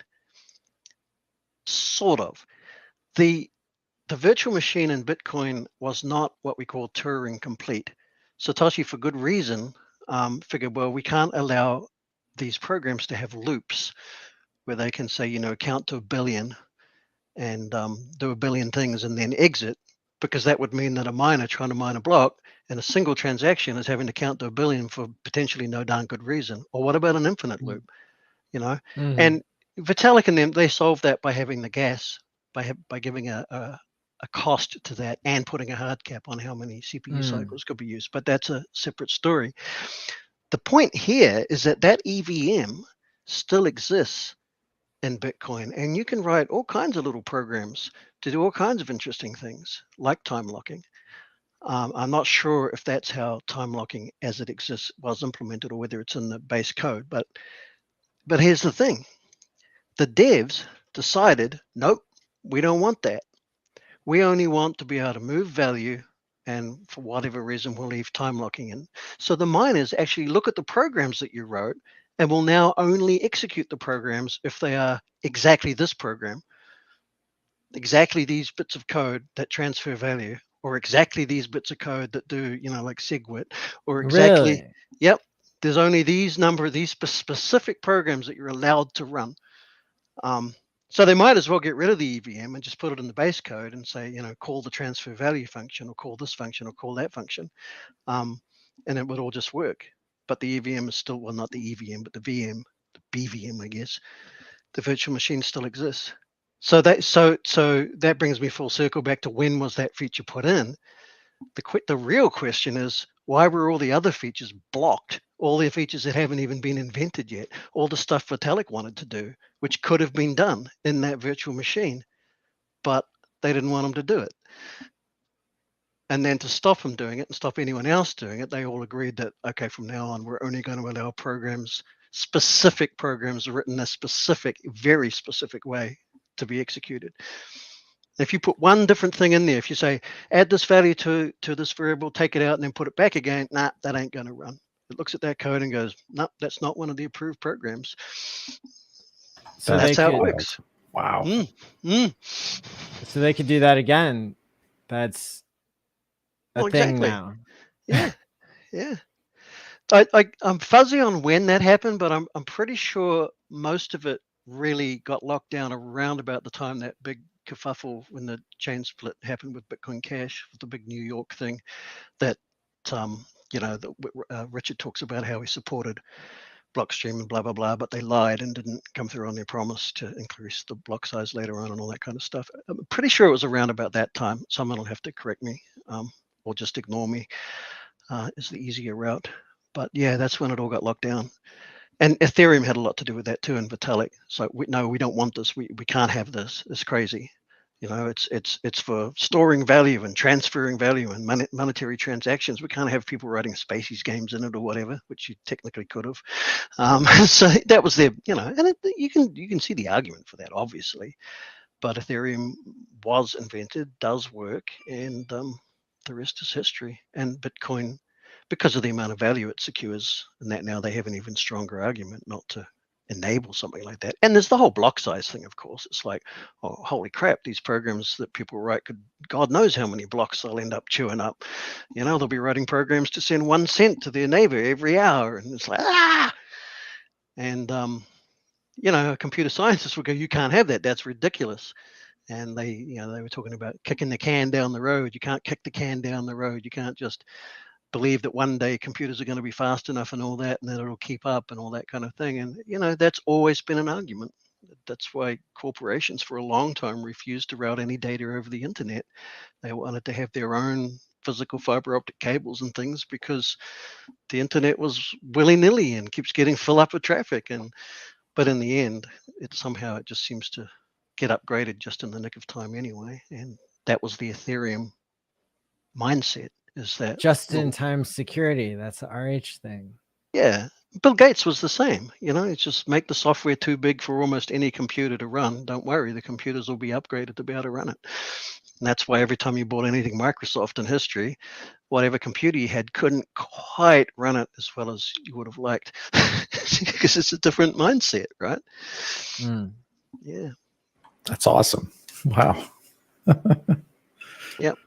So the Bitcoin dev time, I mean, their attitude, their professional coding dev attitude has a lot of precedent. It makes a lot of sense from a technical scientific point of view, but it's not what the market wants, and it's not what other people have proven can be done. And so let them be the store of value, do whatever they want. We don't attack them like, say, Bitcoin is evil and has to go away. Don't like the burning electricity, quote unquote, destroying the planet thing, but, you know, maybe that'll get addressed. I'm not really interested. The only reason I ever talk about Bitcoin is because people either ask me, what's this Bitcoin? Or, oh, you're in that Bitcoin thing, you know, so I have to explain briefly, no, I'm not, haven't been since 2014. Or because they come on streams and attack us and say that everything Richard or me or somebody is saying is just absolute flat out bullshit. And, you know, so then you feel this urge to have to defend it. But do we really? I mean, only if it gives, I'm sure Richard would say, well, I'm only there because it reaches an audience. And if it wasn't reaching a new audience, potentially, I'm sure he wouldn't bother debating them, right? Yeah, I think so. You know, it reminds me of Richard saying, like, why do Bitcoiners compare their performance to fiat, which is like the most trash performance you could have. And of course he says that in the context of like, you know, that's the only reason why he compares HEX to Bitcoin, is that at some level he still, I think, appreciates the fact that Bitcoin has appreciated so much in 10 years.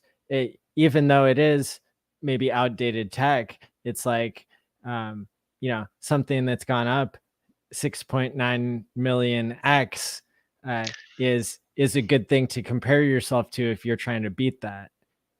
Yeah, for sure. And none of us, to be clear, none of us who have been part of this argument for a long time want Bitcoin to go away. We appreciate what it is. We appreciate what it's done, even where it's going.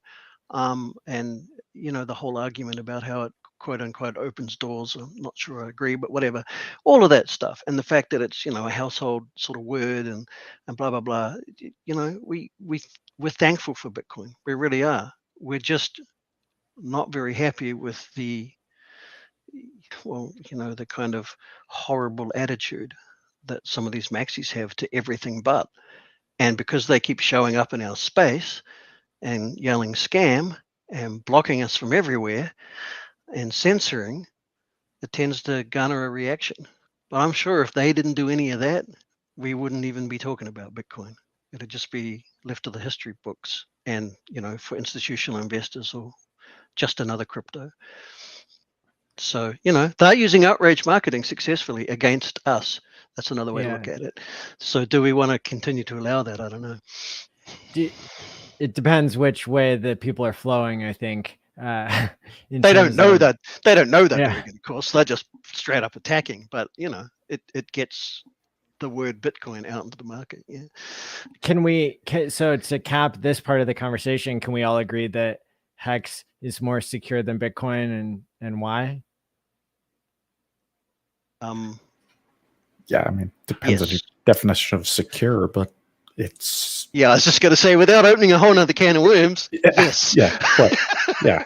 It really is. I mean, it really is. It's really immutable. You know, it's fundamentally perfectly secured, almost perfectly secured from people who decide they want to mess with it. The code. It's just a non-issue, really. In practical terms, on balance of probabilities squared, the code ain't gonna never change, period. It won't be mutated. Nothing's going to happen, almost certainly, you know, balance of probabilities. Whereas Bitcoin probably won't be mucked up by programmers, because already has changed a lot and has been mucked up. Bitcoin Cash and Ethereum and all these things, all these forks. Yeah, but its value store function is still intact, and you know, hopefully that remains. But you can't quite have the same level of certainty. But it's not. I think it would be disingenuous to say that you know, one is 1,000 times more secure than the other one, because it's so much more complex than just a does 1 equal 1 kind of a question. But certainly the consensus layer of HEX as it stands, unless it gets, well, even if it does get mutated, as it stands today, is almost certainly never going to change. I mean, like, it would be more likely that a second Big Bang emanated from our sun next week than any of that code's going to change. Not impossible, but hey. So this is somewhat moving on and somewhat kind of going back to this whole game theory concept of HEX. And I'll preface it by saying, like, the whole first year that I was streaming, I was asking myself, and occasionally the people I was streaming with live, I was asking, why are we doing this? Why are we telling other people about something if it's so good? Why aren't we just like keeping HEX to ourselves and accumulating more of it at these presumably cheap prices? And over time, I kind of answered my own question, or kind of collected more data. I'm not sure anybody ever really answered me directly, but we know that having a smaller piece of a bigger pie is a good kind of adoption and like, you know, that's a talking point now from Richard and from the community. But so this kind of leads to like the current thing that I'm wondering. So I've partially, I think, solved that question of like, why are we doing this from kind of a game theory? And there's lots of reasons, but like what's all of those reasons would have to at least outweigh this, what I thought was a disincentive to share it, because you're sharing the opportunity that you think is so great. If you think HEX is going to outperform Bitcoin in its first 10 years, then you know, why would you go around telling everybody? Why would you go publicly and build an audience to tell them about that? And I don't know. Why do you guys do that? I mean, come on, let me accumulate a bit more first. I'm in it for the tech. Well, and now kind of I'm wondering to myself, like, how much do streamers really specialize in outbound messaging versus inbound messaging? Because we've kind of established this kind of like non-ideal game theory situation where, at least for a lot of people who are creating HEX content, it's like, it's more interesting to go into things that people haven't talked about. It's more interesting to appeal to the OG audience because they're, if HEX does another 1000x from here, you don't want the 1000 new people. You want the people who just got 1000x richer, who already had all the coins. And so that's like, that's kind of like a little bit unresolved, but I think like in the end, I think we're all learning how to stick together and you know, still be honest broadcasters and attract new audiences and everything. But to kind of put all that aside, I still go back to like I realized this the other day, and this is my new mystery that I need your guys' help with, is like half of the top 200 wallets in HEX are involved in the community on some broadcasting level. Now, I can't prove in some cases that, you know, Dave, you know, I haven't actually seen David's private key to know that, and I haven't asked him to sign a transaction to prove that, you know, that he has so many TShares. Or for me, I haven't, you know, completely doxed myself to the point where, you know, people can easily verify that I'm a dolphin. But if you like, you know, look at when I started streaming publicly and how much money you had to put in at that point, it's like, it's not unbelievable, I guess is what I'm so there's even though it's not perfect data, what I know from running these HEX conferences and stuff over the years is that all like people who have publicly said how much HEX they have. I mean, you have Rackham, right? You have Conrad Zen, you have the OA, you have Steph, who are all presumed whales, right? You have the real God whale, who proved to Gary that, you know, and the rest of us, that his the Twitter handle is real, you know, that's associated with the billionaire crypto account. I have to interject. Please. Yeah, the way you said that in your final words, hold your train of thought though, because I don't want to destroy it. Sure. He proved that he was the God whale, but he didn't prove that he wasn't the other guy as well.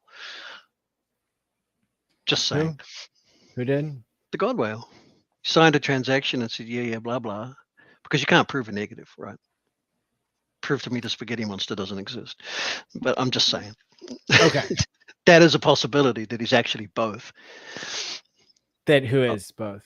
The God whale. The person who signed the transaction actually represents both parties. You don't know. Oh, yeah. So it could be like that. It's just playing mind games. I'm sure that's not the case, but I can't use Steph as an example because people say untrue things about him. That Rackham, you know, has been confused as the God whale. And like, we don't know that the God whale isn't Rackham. Correct. They could both be the same. I'm just saying. I mean, I'm sorry. But it would be unlikely because why would you be known in well, I guess there could be some utility to that, Of because course, like it's unlikely. Yeah, to you mess with want people's this wallet to be minds. separate, to have a separate kind of, you know, Some people reverence just in the enjoy messing community. with people's minds. To answer your Sure. Yeah. question that I'm practically So, derailing you from, and I do apologize, no, but I couldn't it's resist. fine.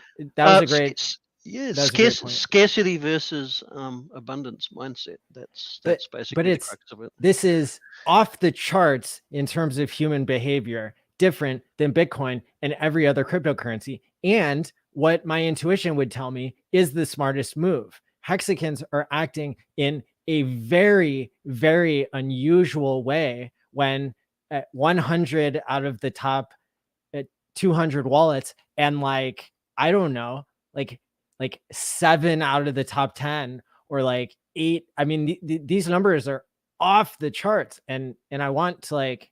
Well, we live in a world of abundance. The Hexican reality, especially with the pulse chain sacrifice and all that kind of stuff, if you're involved in that, is a world of extreme abundance just around the corner, and we just don't have an atom of greed left in that specific context.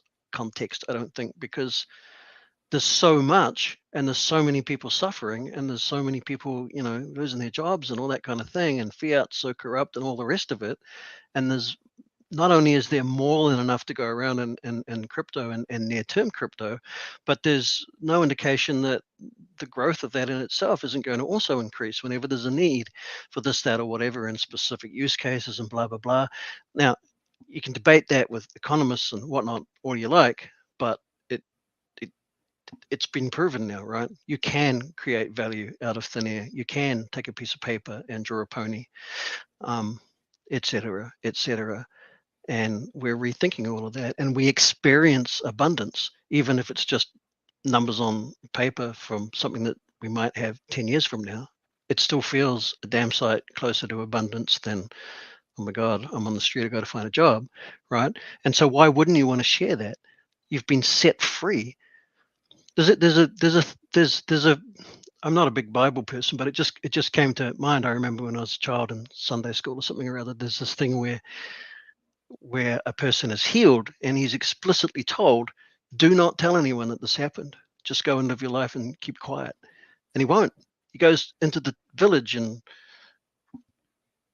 they, isn't this the mad guy that lived out on the thing and blah, blah, blah, blah, blah. And he was so excited. And this is human nature. I mean, call it just a story if you want, but when something amazing happens to someone, it's incredibly difficult not to share it, right?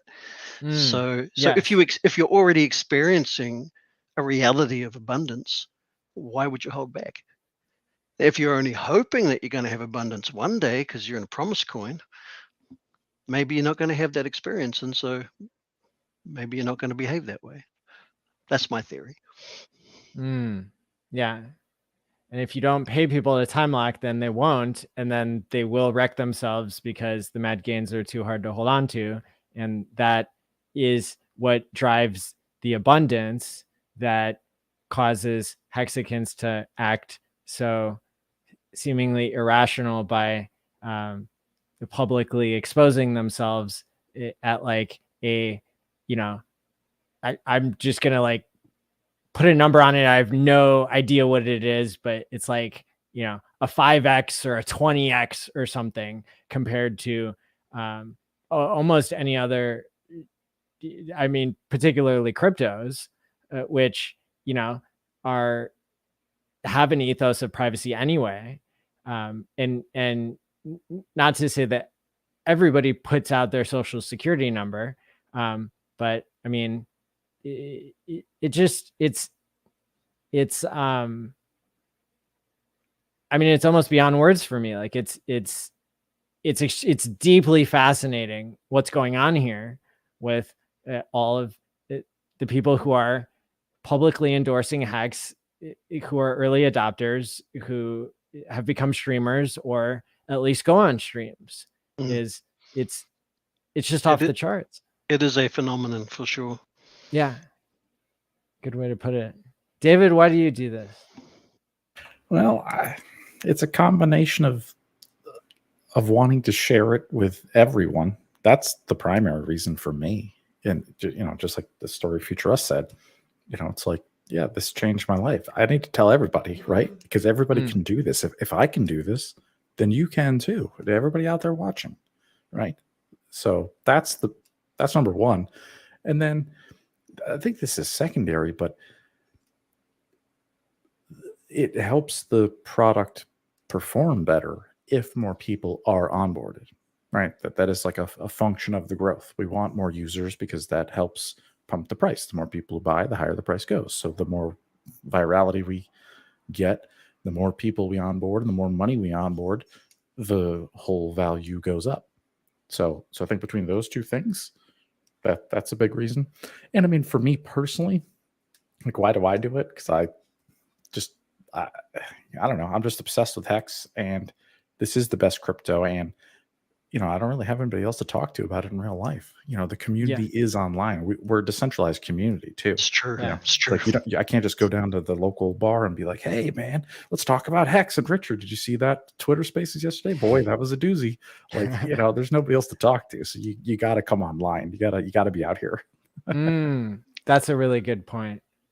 The social nature of it all, and the specialized knowledge, and being close to the center of the story that's unfolding, the history that's being made, is exciting for people. I remember the first time, it was like it was like 2017 or 2018, the first time I met somebody in real life who liked crypto and had studied it at all.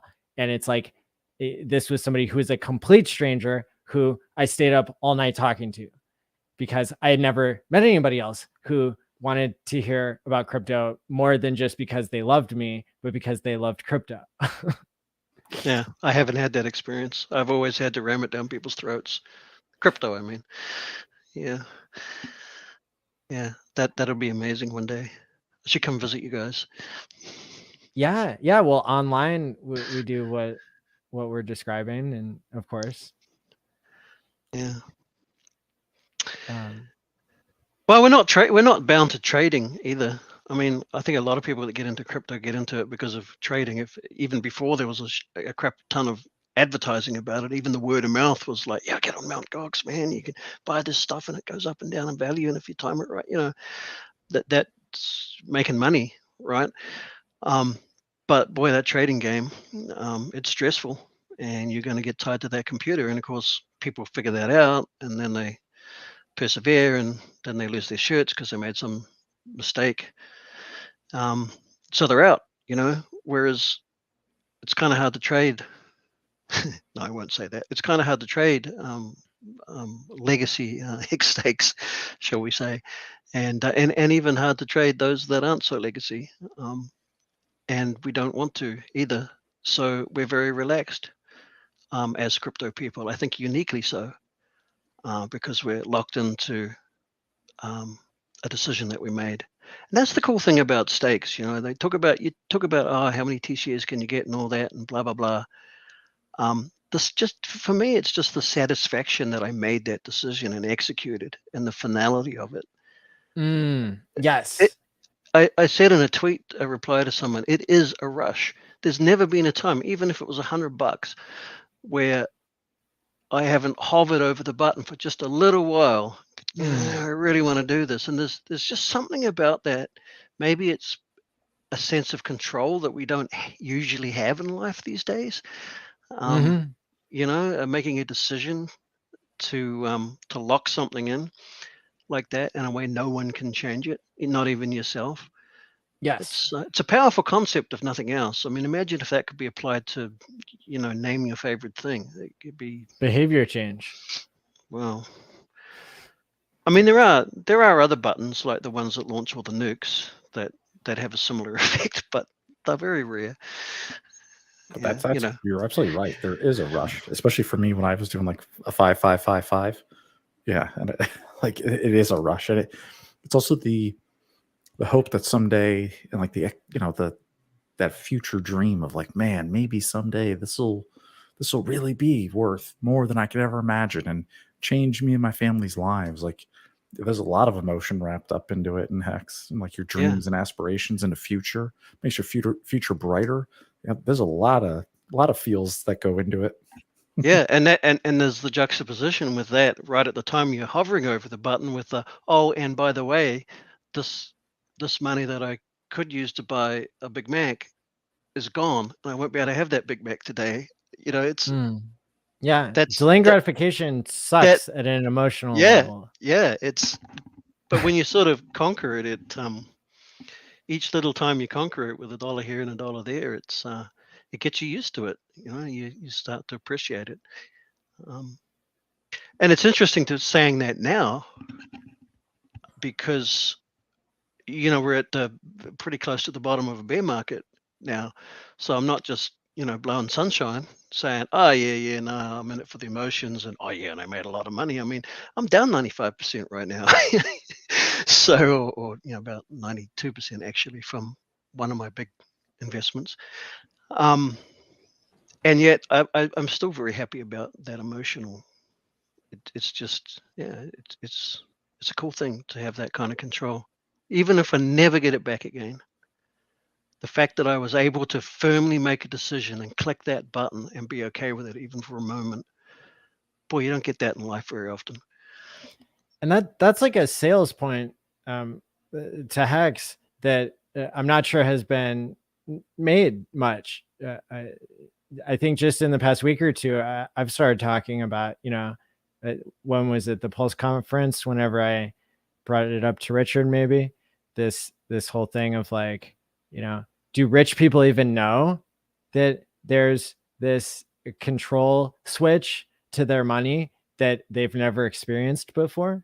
Well, I don't think rich people need it. That's how they got rich, by delaying gratification. But no, seriously, that's a huge thing about the design of HEX, though, and its target audience and who Richard's really wanted to help, right? It was not the rich people. We see that theme repeating, and I hadn't put my finger on this one before, but yeah, I mean, delayed gratification that somebody else or some contract controls when you're already a master at it and already wealthy because you delayed gratification. I can see how they wouldn't see the value in that. But for us, like delayed gratification for me, hell, I don't think I even knew what it meant until Richard came along, if I'm being totally honest. I'd been advised to do it, but not using those words. Don't spend your money today, you might need it later. Okay. Probably have some more then, I don't care. It's a whole new mindset for me. It's huge, and I think that's probably true for a lot of hexagons. We have known that delaying gratification at some level is a good thing, and we know that rich people, but you got to have money to make money and all these things. We never really had a way to do it in such a. It's something to do with that decision. It's something to do with that one moment in time when you go click, and you have now delayed gratification, whereas everything else in life where you would say you're delaying gratification, you've got to keep delaying gratification every moment of every day that it's thing pops into your mind, and it's stressful. Discrete. If it's not natural, if you're not the natural kind of like what's the word, people that don't people that like to save, people that only spend money on things that they really want naturally. If you're not that kind of person, and I dare say most of humanity is not, then it's a real journey to get there. And HEX is such a shortcut. It's like a wormhole to the experience instantly, without having to go through, succeeding for 20 months of delaying gratification. Oh, I finally did it. And then the next windfall you get, you spend it because that was, man, I don't want to go through that again, but with this, it's just a one click and you've done it. Well, you describe a shortcut, and I totally agree. I would say it's like, a fourth dimensional, physics almost. But I think it's interesting that not, as you described, the majority of people in the world do not want to save. And I would say that it's not because they can't or they won't, but because the rules of the game with fiat is that the price of things goes up over time, even though the cost of things goes down because technology is making things cheaper. Government money printing, for all of its pros and cons, is, just out producing technology. The exponential curve of technology making things cheaper is slightly outpaced by the exponential money printing that happens. And so prices stay almost the same and go up a little bit over time, inflation. And that makes the rules of the game that it's not smart to save, and that saving is not good, even though there are these benefits of peace of mind, let's say. So David, would you agree with me that from what we're hearing, it would appear that Maddie might be one of those naturally frugal type people? And I say that because it seems to me that he's stretching to try to figure out why other people don't save too, when actually, in reality, it's because I won't save. I don't want to save. I want it now, and I don't give a damn about the future. I might not be here. That is my actual default mindset. No question. No question. Simple as that. I would say that's a product of your environment, because the rules are laid out the way that they are. Nope. Okay. But my mother raised me to save every damn penny and don't be stupid with my money. And she taught me that if I want to get pocket money, I've got to do something with it. And the whole thing, I've had the whole thing. And so you can from as early as I can remember, I'm like, nah. You can overcorrect from that and not land in the middle and land on the side of wanting to spend more. But I think that the bigger picture of humanity, I'm sure you're right. I'm sure not wanting to save, and the majority of people in the world not saving. Well, that's an incentive thing, isn't it? The incentives have kind of fallen into place to serve people like me. Basically, I'm the reason the world in fiat is the way it is, because that's how I operate, and that's how I want the world to operate, and so that's how it operates. But HEX changed your environment and turned you into a saver. It did. Well, that and marrying a Chinese lady, but yes, yeah, yes, and so yeah, it's people that we surround ourselves with, that we use to regulate ourselves, and also the tools like HEX that we use. So yeah, you're making a really good point, but you are making me feel guilty, because how come my mum wasn't effective and my wife is, and HEX is? I might have to apologize. Because of inflation, because people who have lived through certain hard times value that comfort that savings provides, even if it's getting depleted by inflation. And there were enough ups and downs of inflation to where inflation was high and inflation was low. And there's been enough overall deflationary pressure on the cost of things. Look, like the people in the first world have never had so many goods and services so cheaply priced as in the 90s and 2000s and today, compared to the rest of history. So the amount of things that we can purchase, and the average like lifestyle is probably still way better than it has been in the past. And so that is why people have been able to stomach the saving in some periods of time, I think. I guess the accessibility of instant gratification too. That's, I mean, I grew up when that was just really getting started. I was born in 1970. And so, well, firstly, the 70s was all about decriminalizing and unguilting the whole gratification hedonism thing. So there was that. But that's when the monetary policy changed too. And that's also when the monetary policy changed, and technology started to ramp up, and there were more and more cool gadgets and things you could just get for, pennies, and the whole instant gratification thing, just everything. So it's more than just saving, because saving is about trust, and blockchain, Bitcoin, and HEX are about trust, right? Yeah, I wonder how millennials in general think about all of this, because like I hear, you'd be one generation separate from me in terms of how we label those, I guess. So I'm a Gen X. Would you call yourself a Gen Y, or do other people call you Gen Y, or are you Gen X? I think technically millennials. I'm in my mid 30s. I'm 36. So I'm technically a millennial. Yeah. And same. Maddie, you're millennial? Yeah, okay. So I'm a Gen X. I don't know what happened to the Gen Ys then. They're gone. Yeah. Right. Yeah.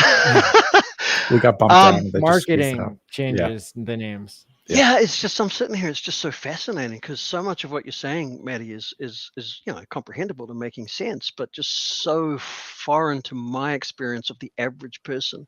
And I think it is just that. It's that like 15-year difference or whatever in the culture we grew up in. Well, and so it's crazy. Kind of where I'm going with this is that if we are in part a product of our monetary environment, and if we're seeing that HEX is changing some people's behavior when it comes to their savings plans, the relief that we can all relate to that comes when you like make a stake and now you can count on it, right? The kind of the no turning back aspect of staking, we can all agree that that's a thing that's like new to us or different about HEX. And the thing I'm obsessed with, that I've been obsessed with since before HEX existed, is just that when it comes to broader forms of behavior. So how relieving would it be if you could have the same certainty or the same incentive to say that you're going to quit smoking tobacco for a month, and you attached a HEX stake to that, and there was something that of course isn't perfect in computing language, just like Bitcoin and HEX aren't perfect without having a social layer on top. But if there was some imperfect solution to holding us accountable, like has been demonstrated in HEX and Bitcoin, then how realistic would that be to move to, I guess? Yeah, it's a very complex thing for me because of my own twisted psychologies and issues that I have. Generalizing, I think it would still need to be guided somehow. Because like for me specifically, if I were to decide to do that, firstly, I almost certainly would fail, but I would promise for all I'm worth that I'm not going to. I'm going to see it through. If I had 10 grand, say, no, that's just a figure. If I had 10% of my annual income tied up in this thing, right, before tax, and I don't have any income, by the way, so I'm not doxing myself there, except HEX stake interest. Me personally, there's a better than 50% chance that even with that amount of money tied up, I would still fail. And that would make me feel more miserable. And it would just be so hugely negative that I wouldn't start it in the first place. And that's looking back on previous history. Now, if I was young and hadn't done this to myself 1 billion times already, then of course that would be the most stupidest thought in the world. Of course I'll stick to it. See what I mean? Well, then let's make that. So it needs guidance. It needs guidance for some people. Like, let's make that analogy then back to when nobody believed Satoshi that the game theory would work out in Bitcoin to stop double spends and to incentivize, a system that can be publicly verified and also stop double spends, to this. Because what I'm saying is you've already changed your behavior. And it was incongruent with kind of your identity as somebody who is not a saver, but we already have proof. And so that's like the general concept. Sorry, I didn't mean to focus on that for so long. Certainly the general concept of having a tool that one can use to hold themselves more concretely accountable and is great. I think it's a great idea. I really do. I just wanted to point out that one devil's advocate thing, that there are some people for whom it might be a net negative, but they're all losers like me anyway. So I guess they were never going to be helped. But for people that genuinely want to make change and are just struggling with that thing in just that way, I certainly, you've mentioned it many times. I think it's a great idea. I think it really is a great idea, and certainly a good idea in the hands of people that understand a bit about human psychology and like yourself. Because that's the thing. I mean, you must be coming at this from such a wealth of knowledge in the human psychological realm that you see clarities that I certainly can't. But I can still see that as a general idea, using a tool like HEX stakes, especially on the cheaper fees network when it comes up, so that you don't have to stake, thousands. It would be really good. And one of the reasons for that is because, there's a big difference between the theory of doing something and having the actual experience. Yeah. Like it wasn't always a rush pressing that button. I guess I could clarify. It used to scare the crap out of me with anything more than about $500. Yeah. But after a while, it starts to, you learn the benefit of it. Yes. Through experience that you didn't know was going to exist. And I'm conscious of that when I'm trying to, and how crazy it must sound to people that haven't done it. God, it sounds like I'm trying to convince someone to get baptized or something at this point, but it's, but it is like that, I mean, you, a lot of things that involve, well, all things, I guess, that involve behavioral change, they don't stick until you've experienced them enough times that they become at least comfortable, if not the norm. And then eventually you can't believe that you were ever not that way. That's kind of how it works out. So having a tool, whatever the tool is, that gets people some level of abstraction that works for them, that holds them accountable, but which they have full control over, and aid. I mean, because that's what HEX is. Yeah, like AA and stuff like that, right? It's all about having the, well, it's not. One of the big things about it is you have. I've never been to AA, so I'm talking through a hole in my head. But yeah, okay. So no, but you do. There is an aspect of it where you get teamed up with somebody else who's your, I don't know sponsor. what word they use, sponsor, mentor, whatever. Yeah. And so that is the external accountability mechanism that they're engaging there, hopefully.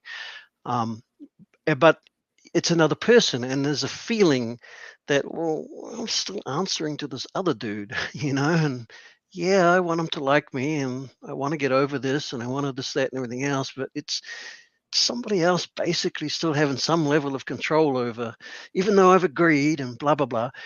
But if it's a HEX stake and it's your money that you didn't steal, hopefully, and you're staking it, and you're associating that stake with an outcome that you decide in the here and now, in the moment, because that's the problem with this, isn't it? I mean, everyone can decide they're going to give up smoking or whatever.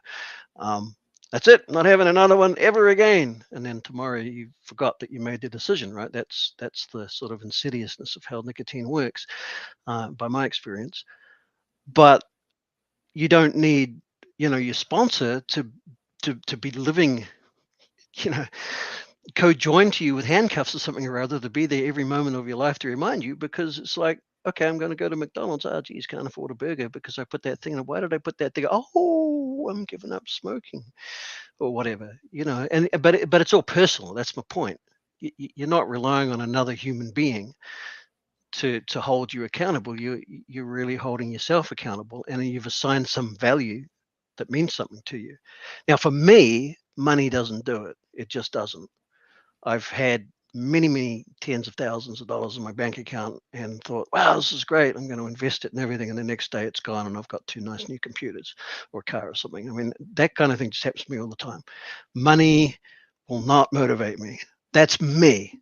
I can't explain it. It's weird, it's twisted, but I definitely see how that tool could be used. And because what I have had is, I've had, my current wife, who has not forced me, but has guided me to situations where I've actually experienced, for the first time in my life, walking into a shop, buying something worth $2,000-3,000 and coming out and not owing anything for it. I'd never experienced that before. Never. Everything I ever bought that wasn't from the school tuck shop, I borrowed from the earliest age. Yeah. You know, and all the theory in the world and discussions and self-help books and everything didn't do shit. But that experience was just one experience. Wasn't enough to change me completely, the first one. But I hadn't had that feeling before. And so if you combine that with the you know, pressing the stake button and having it being, you know, mathematically locked in, and no human can be convinced, because even with your sponsor, you know, it's like, well, if I sneak around, or if I come up with a strong enough argument, or if I'm desperate enough, or smash my head against the wall and won't stop unless he gives me a cigarette or something or other, you know, there's got to be some twisted way out of this. But there isn't with staking. And so it really is a promise, and you're making it with yourself. I think the two things come together, and then if you succeed and the stake unlocks, and then you're going to have that experience that you may not have ever had before, which will be the pebble thrown against the boulder that might make it move if you throw enough pebbles at it, you know, kind of a deal. So yeah, I think it's a great idea. I do. Yeah. Just a devil's advocate and an idiot and strange. Yeah, because again, the power of HEX already kind of shows us this behavior change model, even though we're not calling it that. Like, we're not. Oh, yeah, we haven't contacted the experience of it having the same certainty or a greater amount of certainty than we have with the legacy system. You know, the reason why you didn't change your financial behavior before is because you didn't have access to the control panel that said, you know, here, you can press this button and your saving behavior will be changed for whatever duration of time you set, up to 5,555 days.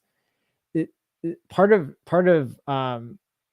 you know, and I think that another way, or kind of another cliff note of, or not a cliff note, but another footnote of what you're saying about motivation is also, remember that this doesn't have to be about money. Money is the first app that's being run on the blockchain, which is a system of trust. And so the fact that we can trust that our savings behavior has changed, and you even said that it doesn't matter, as it's the only thing you care about is not just how much your HEX stake is worth, how much it's worth when it ends. You said you care that you were able to press the button and have that phenomenological experience. And so that's why I'm experimenting with the PLS.academy. I said in my HEX therapy stream at the end of last week, I said, I'm forking education. And I realized that it's kind of interesting that if we look at money as just an accounting system that, you know, treats our goods and services and stuff, but education and being able to have people acquire skills is like, that's a huge value transfer. And if we take the money out of that, and we don't charge for our courses ever, and we don't ever monetize that audience, but we make people wealthy with their skill acquisition, then you don't even have to route through the financial system to have people maybe like complete a behavior change exercise that they want to do in order to get access to a certain piece of content that then gives them more access to change their behavior. Yeah. I mean, so, any tool that works, and it seems like one of the best tools that's come about, you know, if applied correctly, seems like a great idea. You should run with it. You should find a dev who can help you out and stuff. That would be cool. Do you know any? No, I'm kind of don't have any friends anymore on account of my low EQ and temper tantrum problems, except you guys. Thank you. So far. Are you available? Me? No. Okay. Well, then I'm making the call out to anybody out there who's listening. If you know any devs, then join our team of people who are trying to make the world a better place not by necessarily just fixing the money, but fixing the trust situation with ourselves and with the systems that we create. Another thing. So do you guys have any more final comments on that, or should we just see how the story unfolds as the education experiment continues? I have never experienced a final comment, so I guess maybe I could use your tools to have a new experience there. Very deep. Yeah, David. Final comments on on any of those topics? Oh, no, not on that one. I won't get into it, but I will say, for as far as from a financial perspective, and I love how HEX like forces you to save, because you're right. If the stakes were, I mean, you can emergency on stake, right? But the penalty is so severe that it really, is disincentivizes you from doing that. So. Yeah, I mean, there's nothing like it. It's changed my behavior. I love it. It is my savings account. It is my 401k. Like, yeah. If I didn't have staking and locking up, like, I probably wouldn't have as much HEX as I do to enjoy in the future. It would. Oh yeah. I would have sold out. Everybody for sure. Yeah, and staking 1 day is a gateway drug to staking 10 days, which is a gateway drug to, I mean, if you want to step up the ladder of wahoo experience and enlightenment, HEX can let you do it in 5,555 levels. It's great. And paying ourselves to delay gratification by minting our own trustless yield out of the tiers of the traders who are paying an inflation, and maybe they aren't just having tiers because they're enjoying the benefit of being a subset of people who can sell. We think that the Chainalysis that Gunther did shows that 75% of user controlled, that is non-OA HEX, is staked. 75% of HEX is staked. That's probably got something to do with product market fit. Yeah, and yeah, it's that is a phenomenon that it's record breaking for sure. And so yeah, I think that this is let me see, where exactly was I going with that? That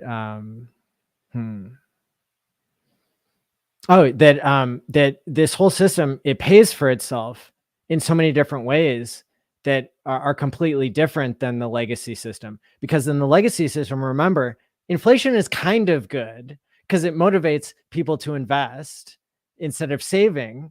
And saving is like good at an individual level, but at a society level, you don't want all the money accumulating with Elon Musk, who's going around like having affairs with the other richest people in the world's wives.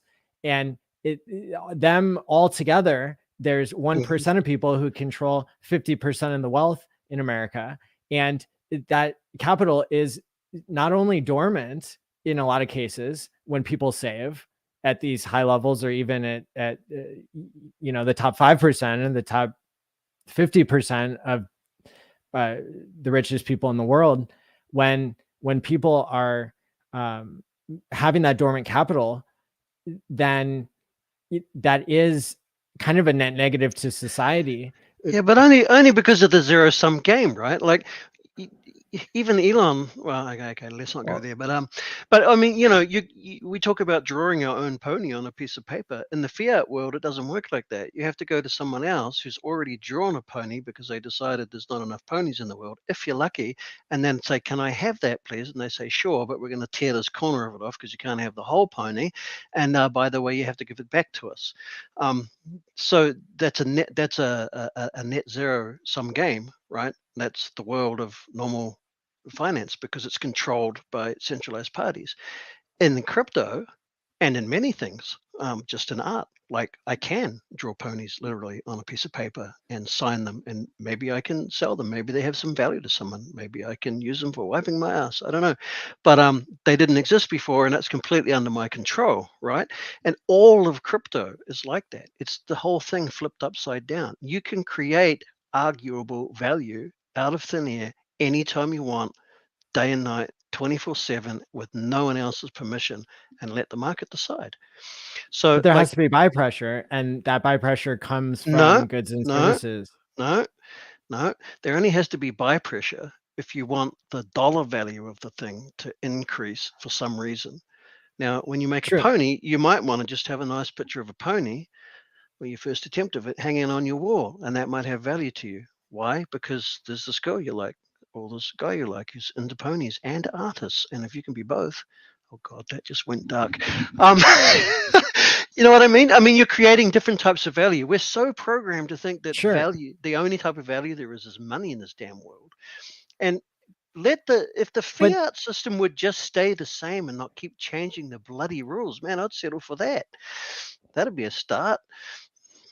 I think there's also an argument that like the system that we have exists for a reason, because it does work in a lot of ways, even if it's not idealistic.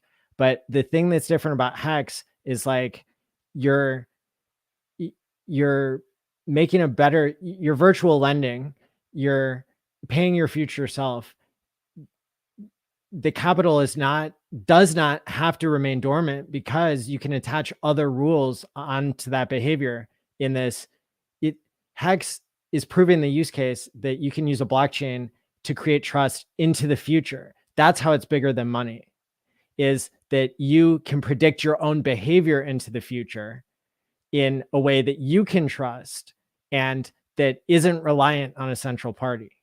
Yeah, now it's reliant on other people to also kind of like stick together and say that this copy of HEX is not the real copy of HEX because of so many reasons or whatever.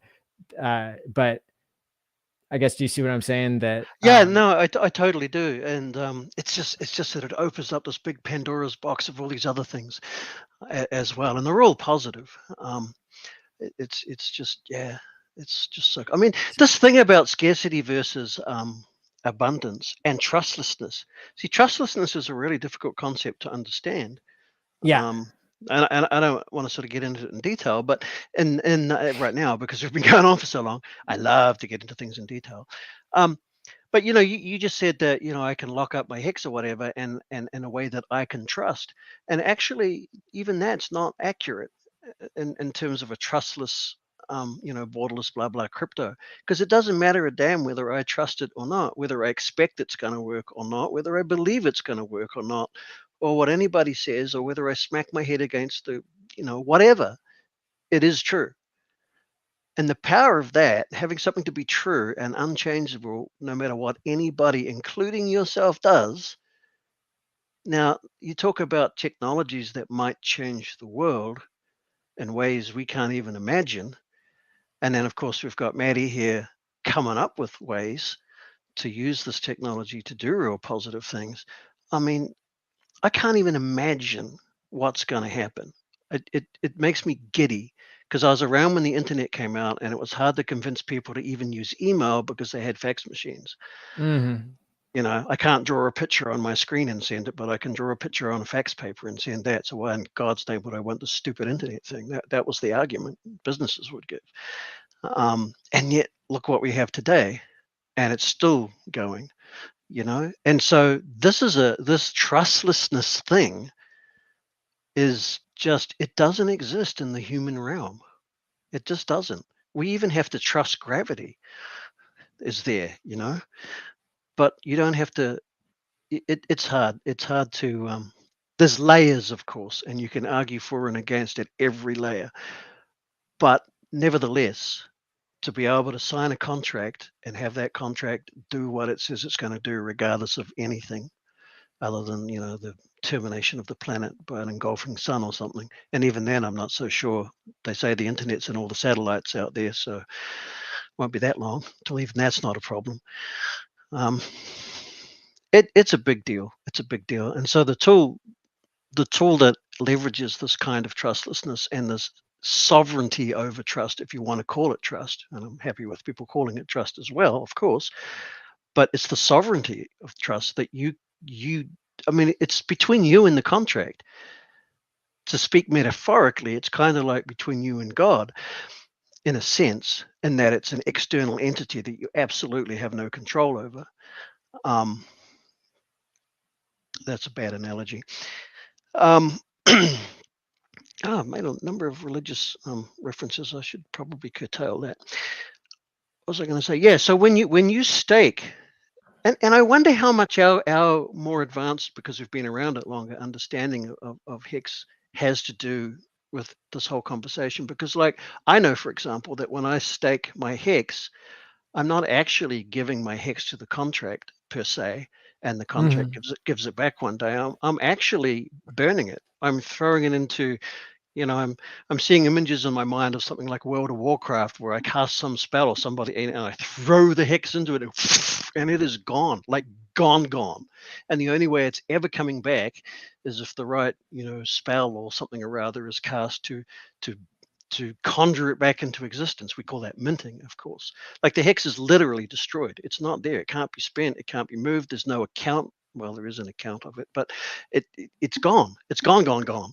And I know that technically. So somehow that is another layer for me. I'm burning it, and then I can't trust that it's coming back. Really, because the only way it's ever coming back is if I run that contract code. Now, if you put money in a bank, the old banks where they used to pay interest, so that's probably coming back again, but with caveats. Yeah, sure, you could trust that the bank was going to pay the interest, but what if I'm dead and have no use for it anymore? Now, where it's going to go? Where is it going to go? This stuff has been given back, but it's got nowhere to go. So now you've got value transfer and value creation, value recreation that's just stuck and can't go anywhere. Whereas with crypto or with HEX, it doesn't even get minted, so it doesn't exist. So it's not part of the mathematics. And is this of any importance whatsoever in and of itself? Absolutely not. Yes. It's so freaking trivial. It's how you pay yourself to. It's the incentive for longevity. It's a piece of the bigger picture, though, and the things that we can do with it that we haven't even thought of yet. And we need, people like you coming up with these ideas, because you can't do that without the way HEX works, right? The idea that you have the paying. I mean, there is no other mechanism on the planet to do it. Never has been. Well, I mean, it's like trustlessly. Trustlessly. You would just end up with somebody else paying you, which is like so many, that's the main thing money is used for, is there's no sovereignty, to motivate though. other people's labor to come into existence. Yeah, I really get hung up on the sovereignty thing, though. Like, when you do it on your own with the HEX contract, you have full sovereignty over everything that happens. It's a big deal versus having somebody else's agreement, somebody else's permission, somebody else, all that stuff. Will it change? I don't know. Will somebody? I mean, you have full sovereignty over the burning and the creation of financial value. And you can assign meaning to that in any damn way you want, and you don't need anyone else to agree that it's correct or legal. The way that this is like a killer app for humanity, and like becomes like bigger than money, but also fixes the economy, I think, is because now all of that dormant capital that you have in your savings account can be used to where you motivate yourself by paying yourself to do something other than just waiting. Waiting sucks. And any Hexican who is currently serving 15 years to life can tell you that it's like, we have to find ways of taking care of ourselves and passing time. And, but how cool would it be if you started programming other behaviors that you wanted to see in yourself into that equation, so that actually the waiting got easier, right? So it's like, maybe my future self that I've required to like do exercise along with, time locking and sending money to my future self, maybe that unlocks enough rewards for me, or once I experience it, maybe that I like it better. And then that's how but the cool thing about that is that then all those billions of dollars that are just dormant, that aren't motivating anybody's productivity or behavior or adaptation, can now be utilized. If I have physical money, or if I have money that requires a third party, then I can't use that money to motivate myself. But if somebody else owns the money and they pay it to me, that can motivate me, right? If I have $1 million in the bank and somebody comes along and says, I have $1 million, will you eat a bottle of hot sauce to get this? And I'm like, yeah, I'll eat a bottle of hot sauce. But if with traditional money, I couldn't get myself to eat a bottle of hot sauce, which is pretty easy for $1 million. But like, I'm not getting myself to do that just having $1 million of my own in the bank. And so like, it's the like locus of control. It's like the sovereignty of, I'm not exactly sure what to call it. It's like, if the money's external and if I don't have dominion over it yet, well, that's interesting, because it's not actually about having dominion over it. It's about giving up dominion over it. It's, by staking it, it's about I had a way to say that, but it's about assigning a real cost that you feel as a cost, and associating that directly with the change that you have decided you want to make in your life. You're giving it real cost in the here and now, because when you stake, it's gone now. It's already cost you to make this decision, right? Whereas if somebody says, I'll give you money if, well, that's all very well and good if they promise, if they've come through on the promise. Or if you try to promise yourself because you've got $100 million in the bank and you say, oh, so if I don't give up smoking, say, then I'm going to, give it all to charity. And then you don't trust yourself to do all that. But when you stake it, you've already given it. It's gone. Yeah. So the cost is real psychologically. You do not have that money now. Now, okay, you're doing it on your own and the stake will come out and blah, blah, blah. But you're gonna have all that time between when you staked it and it actually cost you to ponder on and think about the decision you made and why you made it. And it's gonna keep your mind. Well, one of two things are going to happen. And I mean, you're either going to go, that was really dumb. I don't actually want to give up. What's wrong with me? And if that stays that way all the way to the stake ends, and it's been a grand failure. But in most cases, it's going to be like, well, why did I make that decision? Because we have different parts of our brain that argue with us, right? Especially when it comes to addictions and things like that. And they go, yeah, but I mean, I used to smoke, and I would suddenly want a banana for no particular reason. I really want a banana. I don't know what the hell this is about. Oh, I'll go around to the local dairy, the convenience store, I'll buy a banana. And then I'd be there paying for the banana and I'd see the cigarettes and my brain would be, oh, since you're here. And I'm like, you bastard, and, Yeah. and so that's, you tricked yourself. yeah, well, there's the endocrine system and all that, and the way it's incredible. It's like a subconscious in you that really does have its own motivations, and it can get you to do things that you wouldn't rationally think that you would do. That's kind of the nature of addiction, in my experience. So why am I saying all of that? Oh yeah, so because you have experienced the cost, you have lost access to those funds now, and you're not getting it back until such and such a time. I would postulate that that's going to keep your mind more likely on a topic of remembering why you made that decision and living with the value of it, as opposed to it just being a fleeting thought.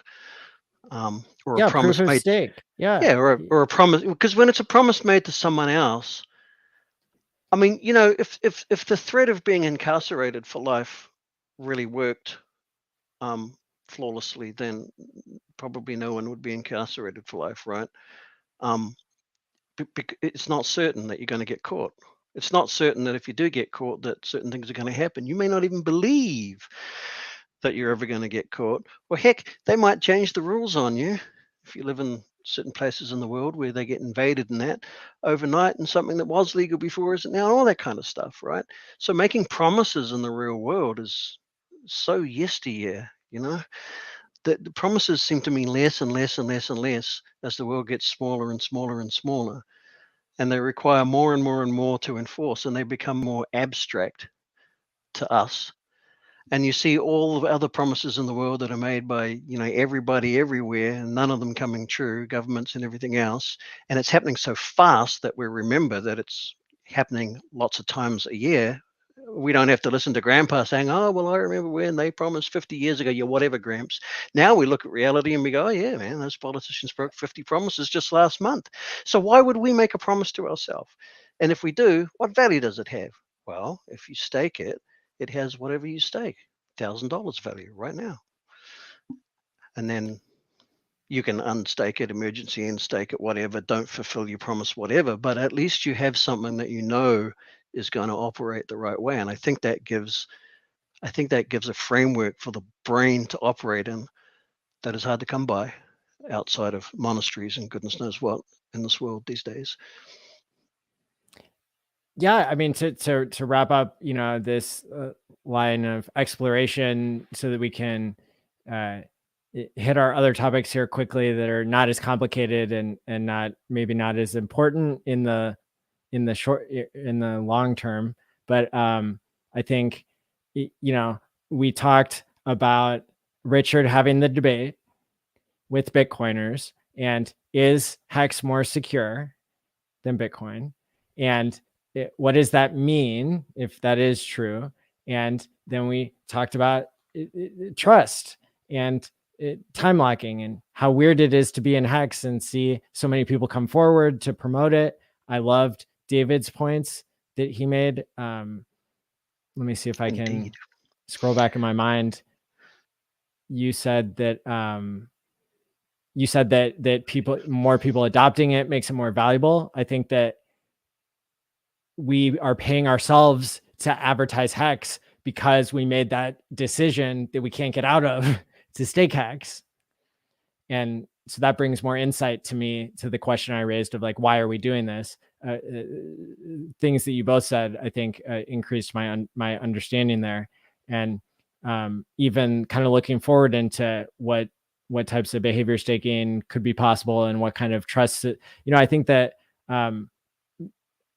you know, just to respond to what Future Us said, it is, I think the fact that to us, it looks like in the past 50 years over time, like, you know, people are drifting more with their behavior and not wanting to change and stuff. But I think it's also a function of our monetary system changing and like diluting us, you know, the dollar in the past 100 years, losing 95% of its purchasing power, being the best currency that was out there before Bitcoin. So, we'll have to see what behaviors come out of HEX and out of the system. But it's certainly fascinating to be here with both of you, kind of observing history in the making.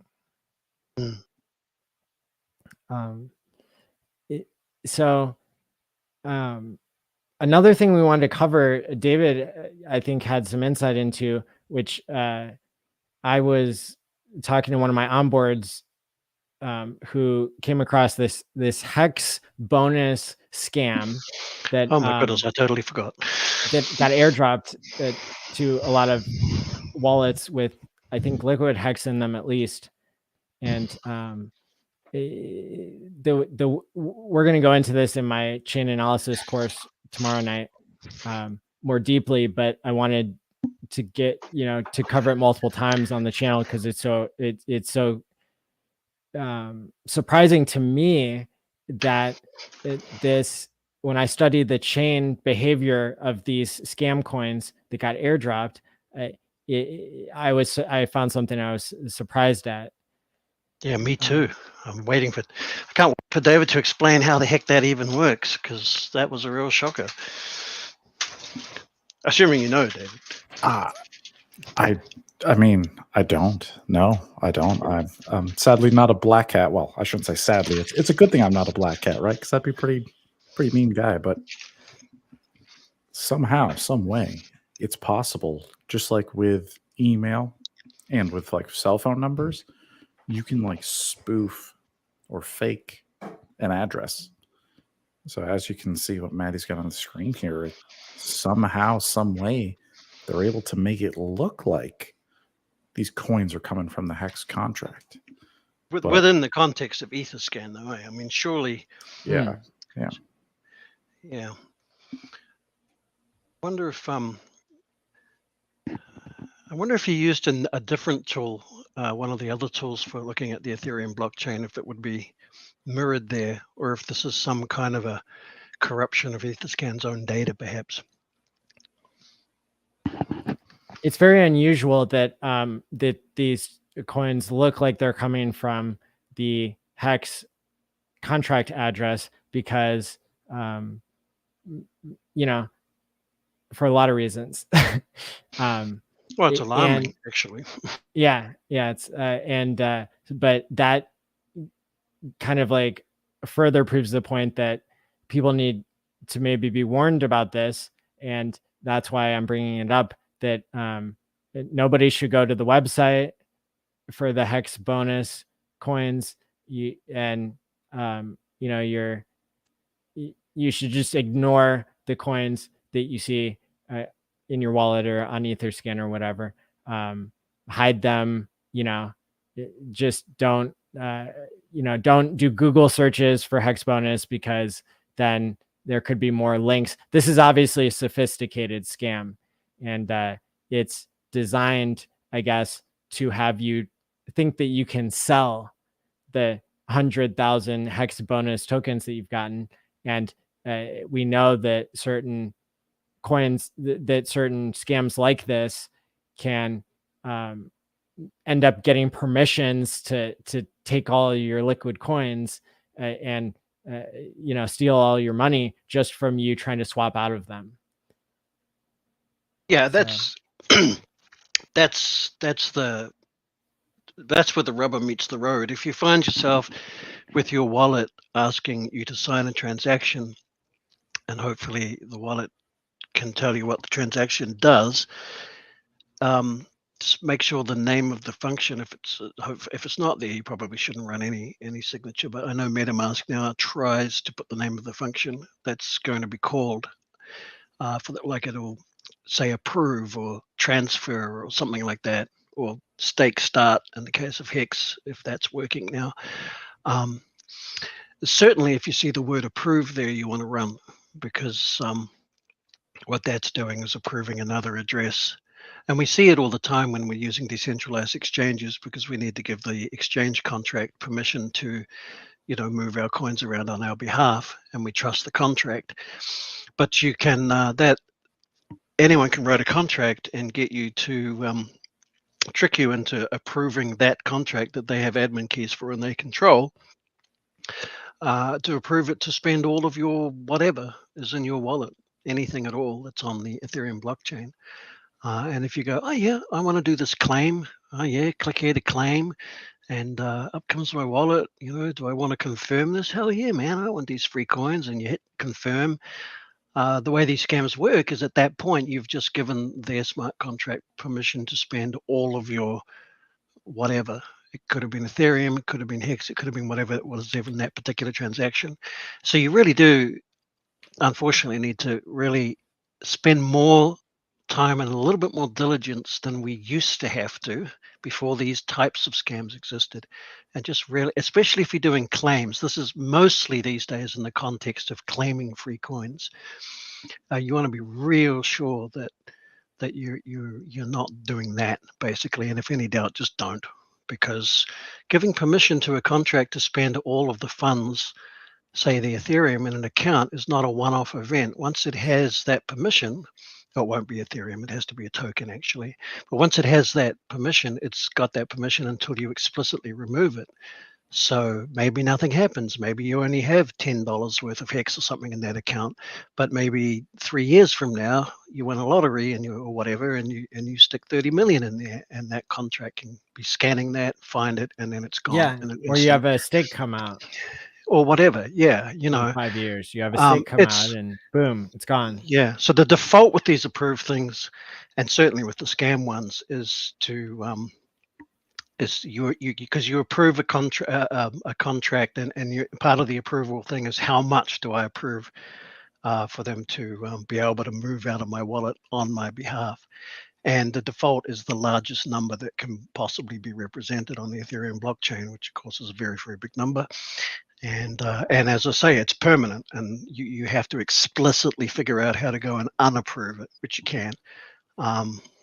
Or any time in the future, their scammers' computers will just be scanning the blockchain and go, oh, look, some money appeared in here 5 years later, if you're still using the same address, and it'll be gone in an instant, within minutes.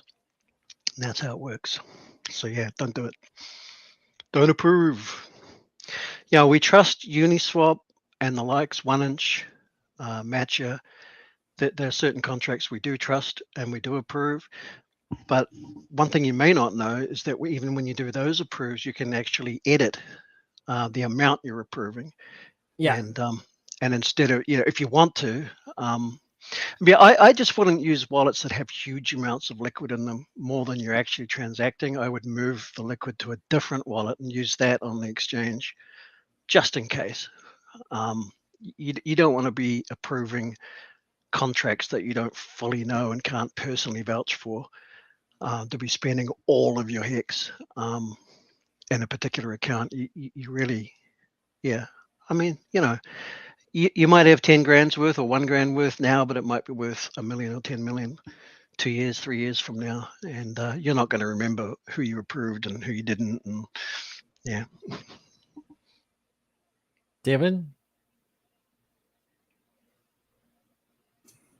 Yeah, and even that comment down below that was there for a second. There are ways to remove the approvals, like an ether scan, or I think there's if it was revoke.cash, I want to say. There's a multitude of tools out there. Yeah, there are tools that will search the blockchain for anything that an address you give it has given approval to, and then you can run the functions to unapprove. But you got to spend gas to do that as well, So yes, that's true. Yeah. Because even there are some that are, I guess, expected, like Uniswap, Matcha.xyz. Those ones, let's say you're doing a limit order on Matcha. What you're actually doing is you're giving the OX protocol permissions to spend your coins while you're sleeping. So you're not at the computer, and then if the other coin hits your target price, it'll spend on your behalf. So that's actually how it works, is you're granting approvals. So those are trustworthy, right? Like OX. It's very similar to the real world function of adding a signatory to your bank account. Like, it's my bank account, but my wife can also spend the money with her signature. It's that's what you're doing when you do this approve. But of course, on a computer, it's not a person sitting in front of you and saying, this is the piece of paper, and do you understand that this is doing this and that, and sign here if you agree. And it's just a button click, and you're clicking that confirm button all the time, so you don't think twice about it. Now we have to think a little more about it than we used to, even though we always should have. Yeah. So I'm gonna go through the rest of the wallets that I have not, basically, that I've forgotten about, and claim my Pulse Dogecoin app coins before the timer runs out in the next 48 hours, or it might be a little bit longer than that. But I think it's weird that it doesn't end at the rollover for the day. So I'm wanting to do it ahead of time, because there's an extra 7 hours or 8 hours past the normal UTC, which is I don't know if you guys can comment on whether that's probable that it's wrong on the website, or that they could have made that design decision. Yeah, they could have just, wherever the dev is, might have just said midnight local time and not bothered to even think about the time domain. But on these types of things where there's you're not going to get to claim Pulse Dogecoin coins 5 days from now. It will cease to exist as an airdrop, just like Uniswap ceased to exist, and 1inch, and all these time limited ones. So definitely people shouldn't FOMO into things, and people definitely shouldn't be interacting with this HEX bonus thing, but it's yeah, it's kind of, people need to educate themselves and not just trust me, but go do your own research and make your own decisions about when to connect your wallet to something. And just because I do it doesn't mean that you should, and you need to take full responsibility the best that you can. So yeah, understand what you, if it's something you haven't done before. Well, I'd say that's the problem with these scams. They're so clever, they make it look like something you do all the time without even thinking. Yes. Right? And they rely on your muscle memory almost to just click that confirm button. Yes. But so it related to this, and before, what was happening, or is happening a lot before this level of sophistication came along, is if you do go to Etherscan and you look in your various wallet addresses, which is not something we tend to do every day because we just use our wallets, right? But maybe you get curious one day and you go there and, oh, look, there's all these crazy coins I've never heard of before. There's 1,000 of these and 200 of these and 10 of those, and they all have names. And so you Google the name. And what happens, and this is the vast majority of airdrops that wind up in your wallet nowadays. So what happens, you Google the name and you find the site, and you go to the site and it goes, welcome to the blah blah, claim your free coins, you're entitled to blah blah blah, rah rah rah. And it looks, they actually all almost look the same. It's just copy paste with different colors. And it's exactly what it does. It then says, click here to confirm your claim, and you do the thing and you press confirm. But what you've actually done is given them permission to empty that account, basically. So, of Ethereum usually, I think. So yeah, don't do that. Very, very easy to fall for. I would have fallen for it if I'd been a little more sleepy the first time I encountered it. I was right there ready to press the confirm button, and I was like, hang on a minute. What? Why do I have to sign a transaction to get free stuff? That doesn't make sense, which is another point. If it's truly free, you shouldn't have to sign anything. There are exceptions, of course, with these, a good one. Tree ones, and but if it's just a straight up free claim of something you've never heard of before and it wants you to sign a transaction, it's probably not for the right reasons.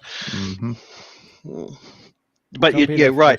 That's not the first one to go experiment. Only you're all right though. There have been claims.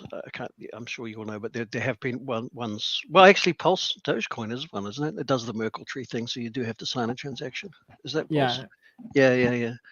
So okay. So I'll retract that. It's not a blanket general thing. Sometimes you do have to sign a transaction to get the claim. Yep.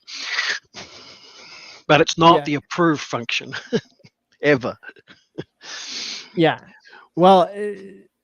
So it's like, when in doubt, don't connect your wallet to things. Don't do it. And then when in some doubt, go educate yourself from the community, go to t.me/pulse police and see if there are any red flags, see what people are saying about the airdrop or free claim, and don't just find things in your wallet that are unfamiliar and then go swap those things or go to the websites of those things. Like that's I think pretty solid advice. That is how some people have gotten phished and hacked and stolen from. Oh, there's millions and millions of dollars of Ethereum been taken that way over the last 6 months or so, for sure. It's rampant. So,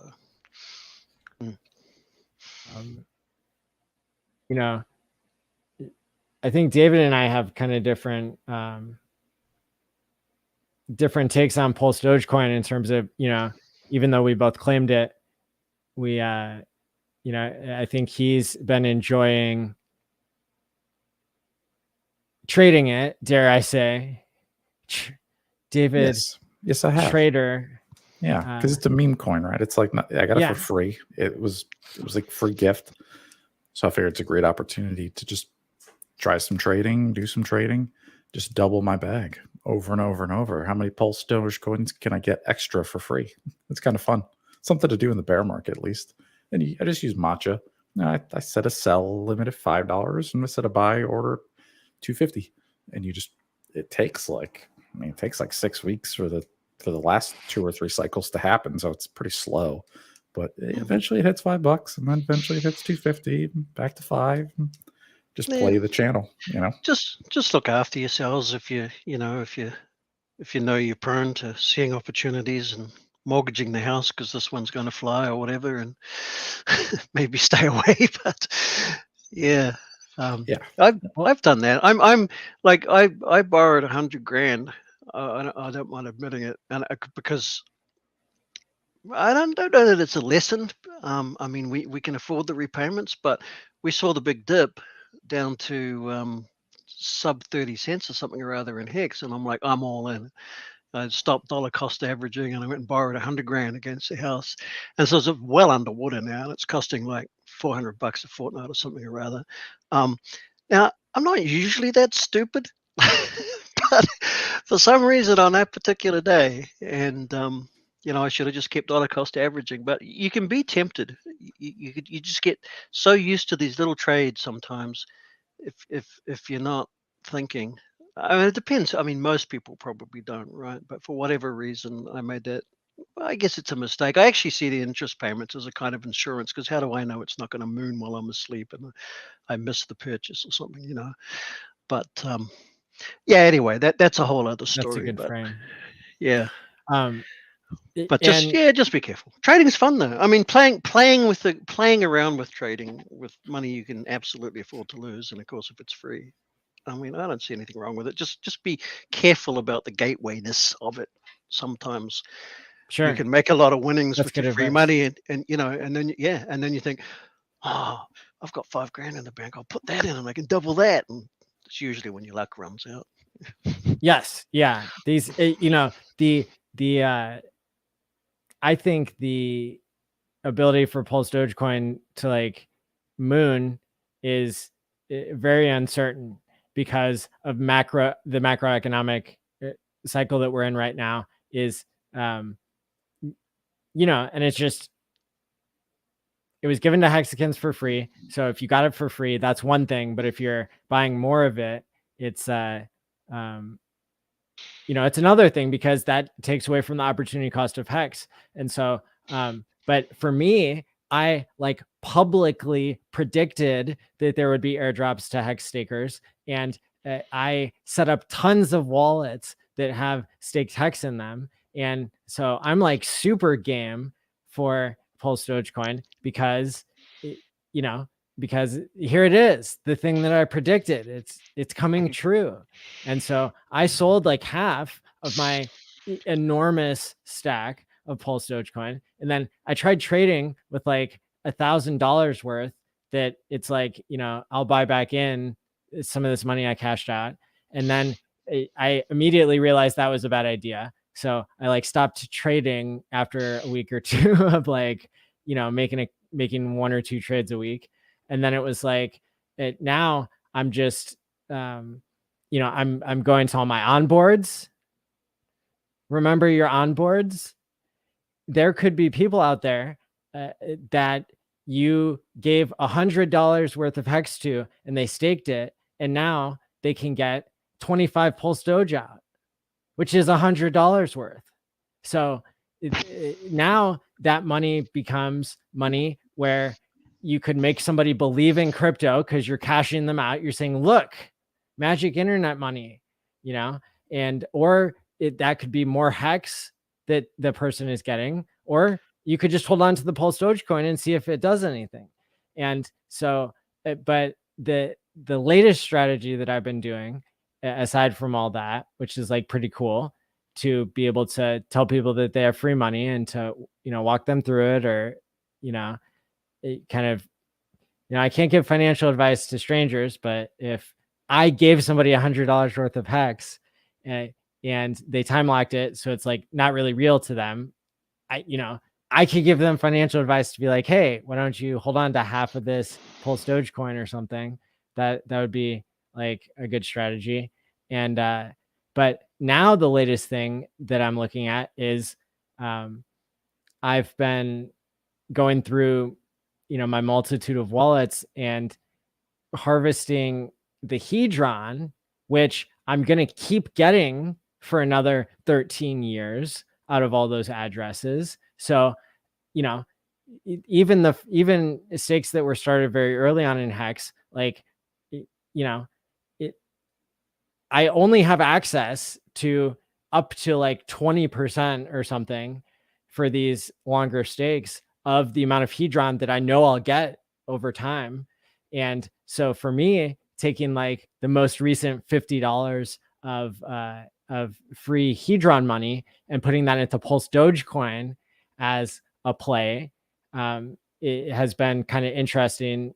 Also because it sets me up for a MetaMask airdrop, maybe, and because it's not really in, and I recognize that other strategies will work better for people if mine doesn't, if mine is not the best trade. But I just think it's cool to remind people, hey, you have free money like coming every direction, even in this bear market. You have Hedron that you can be harvesting. You have Pulse Dogecoin that your onboards have, that you have 2 more days to guide people through claiming. And like 16% of addresses have claimed their Pulse Dogecoin. There's still a lot of free money on the table for a couple more days. And so you can tell people, don't go to Hex Bonus. Don't, blacklist that in your mind. You can tell people, make sure you claimed your Pulse Dogecoin. And you can tell them about my free course that I'm giving away that will hopefully train people even more about chain analysis and crypto and Hex and verifying things on chain and looking into these different hacks and creating a new model of rewarding people outside of the financial system. So that's kind of my like rant on all these things. Or you could be pure hexicans, as a certain founder asked us to be once, and don't do any of this stuff. I'm just saying. Yeah, or even hexologists. I mean, I'm doing it. The Hexo. He takes all those and he sells them for Hex. Right. So the Pulse Dogecoin, the Hedron, Hexo converts it all back to Hex. There's nothing wrong with that either. Like that's, when you look back in the future, like when you're in the future and you look back to now, you'd be like, I bet that worked out pretty good too. Yep.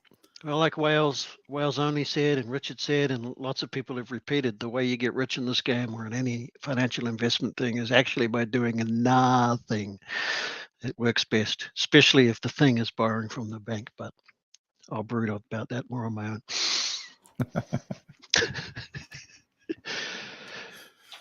Yep. Mm-hmm. Yeah. So, yeah, free money coming out of everywhere. But, I have been using the Pulse just as it's fun. I've been playing around with it. Yeah, there's absolutely nothing wrong with it. Yeah. I mean, I do it too. I just don't recommend that people trade, period. But I'm guilty. I need a support group. I need a sponsor. Oh, Maddie, I've got a first use for your product, for your idea. I'm going to stake $1,000 and I'm going to promise myself that I'm not going to trade for however long the stake is. That's kind of gambling with my own mentality. I know, right? Yeah. Will he do it? Will he not do it? Should we take odds on this? I want leverage. Goodness me. Oh dear.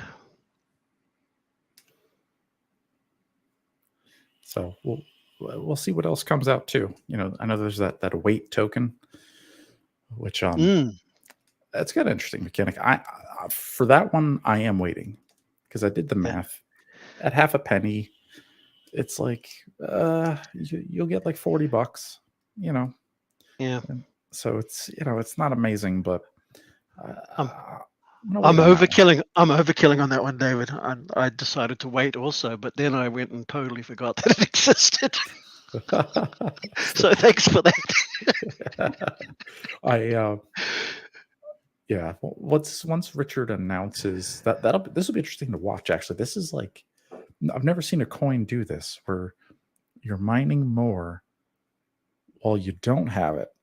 And then when you claim it, you're no longer mining it, and that's all you get. It's a very interesting little game. I've never seen anything like this. Yeah, and there's a deadline that no one knows where it's going to be, and we don't know what the notice will be, and we don't know how overloaded the network will come when the deadline's suddenly announced. And yeah, because that'll be the play. Is once Richard, and that'll be the question: is how much of a heads up is Richard really going to give us with the Pulse chain?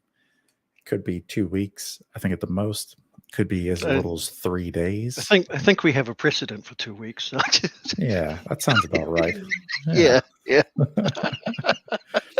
then once you hear that, that's when it's going to get interesting with the weight token. It's like, okay, then you can kind of count down the days and you can try to time it to right before the day before Pulse chain. Click the button and mint it, and then boom, you basically get the maximum possible.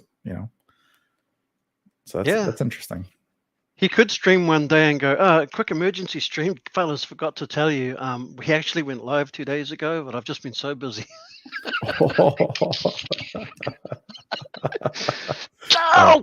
That'd be hysterical. But ironically, it's funny, in the code for weight, like I think that's the only admin key that they really need is they have to click a button. Yeah, of course. For the once Richard's confirmed it's launched.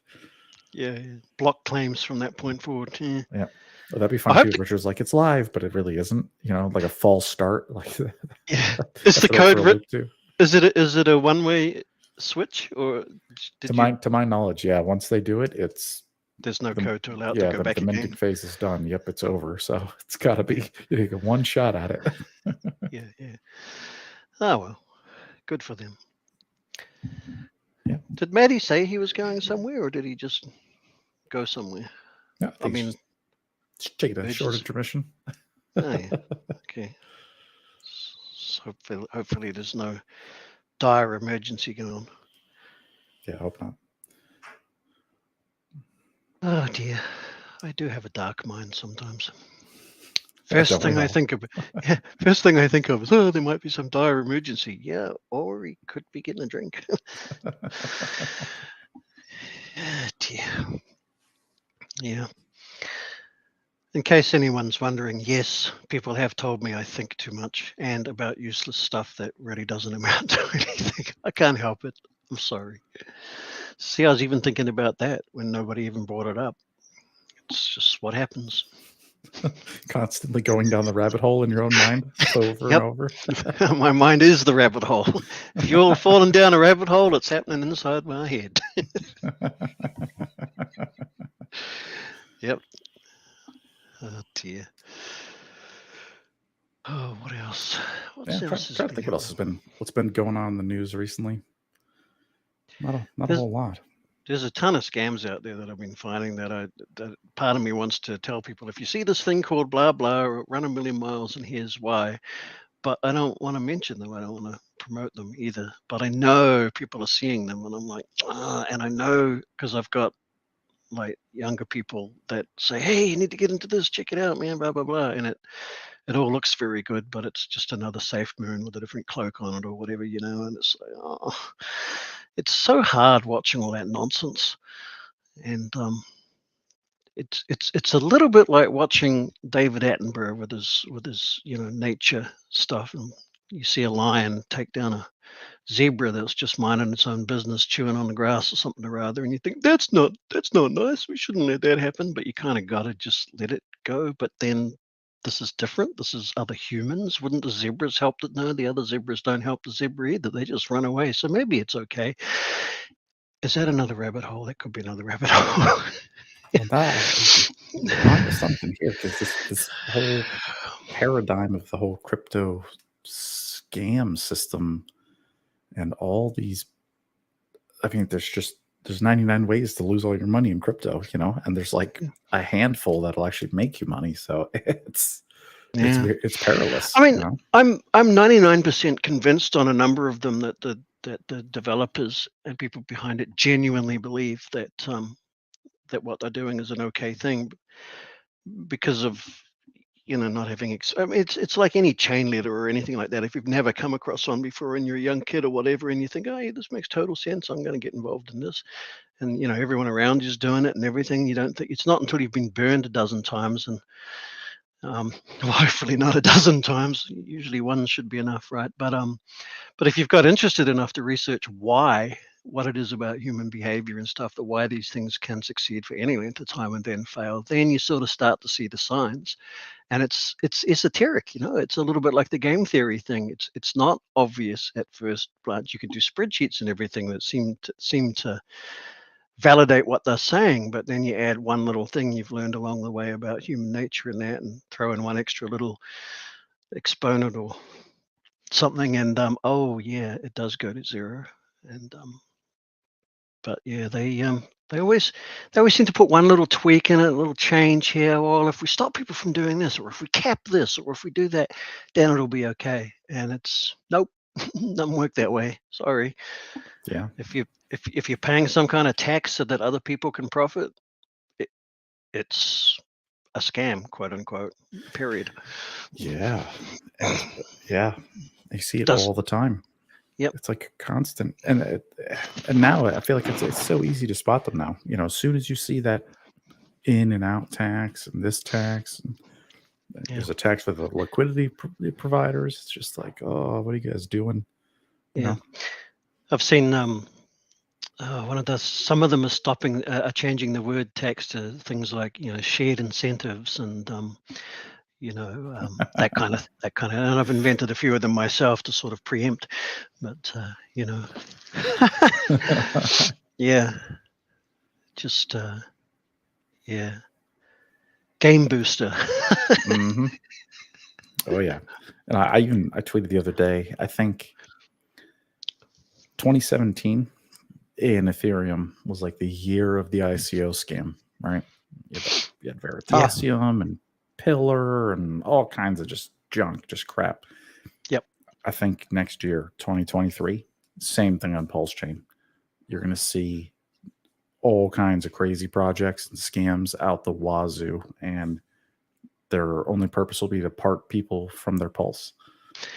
Yeah, well, if you go and look on, I play around on Binance Chain because it has the the 3-second thing or the 5-second thing or whatever it is, and the fees are really cheap, and so that's where I tend to just fill in time when I'm doing that kind of thing rather than paying Ethereum fees.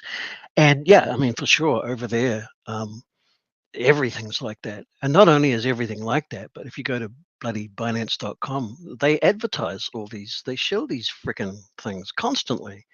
I don't know. I guess they're paying for advertising, or well, no, because they're being listed as well. Like it's just horrific. It's so ghastly now. Obviously, it's just so that they can get the trading fees, because they don't care what you trade or whether you win or lose. They get the fees, right? Oh yeah, absolutely. And if you pay the fees, and you generally pay those in BNB, which means when you run out, you got to buy more BNB, which kind of is price positive for BNB, and they own a stack of BNB, and it's just like, oh my god. Yep. Last I knew, they run all the validators. Would appear so. Yeah. Because I mean, who else would? Who else wants to run a bloody Binance Chain validator? Right? Yeah, not me. That's for sure. That's I don't even. Yeah. Well, maybe if the price performance of BNB itself was, or BSC or whatever it is, the incentive token is, maybe if it had any performance to speak of, it might be worth running one of those validators, but it hasn't. Yeah. So, and I think they have like serious slashing of the validators as well, where if you go offline in Binance, they will delete the BNB right out of your wallet. Yeah. Which is frightening. I mean, you go off, it's pretty easy to go offline, as a guy who runs computers and servers for a living, they go offline every day. So some of the proof of stake algorithms are really harsh like that. They will just say if you've got to be up, like if you're down for more than 10 minutes in a day, then you take a penalty. And I've heard that, I don't know how true it is, but I mean, apparently Binance just total X, boom. It's not you were offline for 10% of the day, so we're taking 10% of your stake. It's just like, oh, you disappeared, you're gone. Yep, that's unbelievable. Thankfully, that's what I heard. PulseChain will not have that feature at all. Thankfully, Well, it's an attack vector for one thing. You can engineer things theoretically to just get everybody slashed, and then during that time, you know, craft some transaction to do something when all the unsuspecting other validators filter up the thing, and you happen to be 6 of them. All that kind of. It's an attack vector. It's just silly. Yeah. So I don't know. Yeah, it is. Yeah. Anyway. It'll be nice that we won't have that risk. The biggest thing if you go offline for a day is you just don't make any new profits for the day. That's it. You know, no risk to anybody who votes, no risk to what your balance in your wallet. It's completely safe. Yeah, I mean, to me, it seems obvious that the only time any real penalty that attacks the stake should take place is if you've actually, I mean, if your validator has, for whatever reason, whether it be you or a hacker or whatever, has, you know, tried to mint bogus blocks or something like that, that's the only, I can't think of another time when your stake should actually come under risk. I mean, it's possible that could happen, that you could, you know, that for some reason, I don't know, the old quantum, what do we call it? The cosmic ray thing could happen, I suppose, if you're not using error correcting RAM and all that kind of crap. And, you know, imagine if that was Binance, you know, if you incorrectly solve one block, that's it, you're gone, boom. Isn't that what the other validators are for? It's like, they probably do. I don't know if I'm supposed to pull a Ron Burgundy and read this, but there's a special message here in Binance. He says Maddie's chatting with Richard Hart right now, and he can end the stream whenever it's time, because I think Maddie's talking to Richard and doing who knows what. So he's just showing off. Yeah.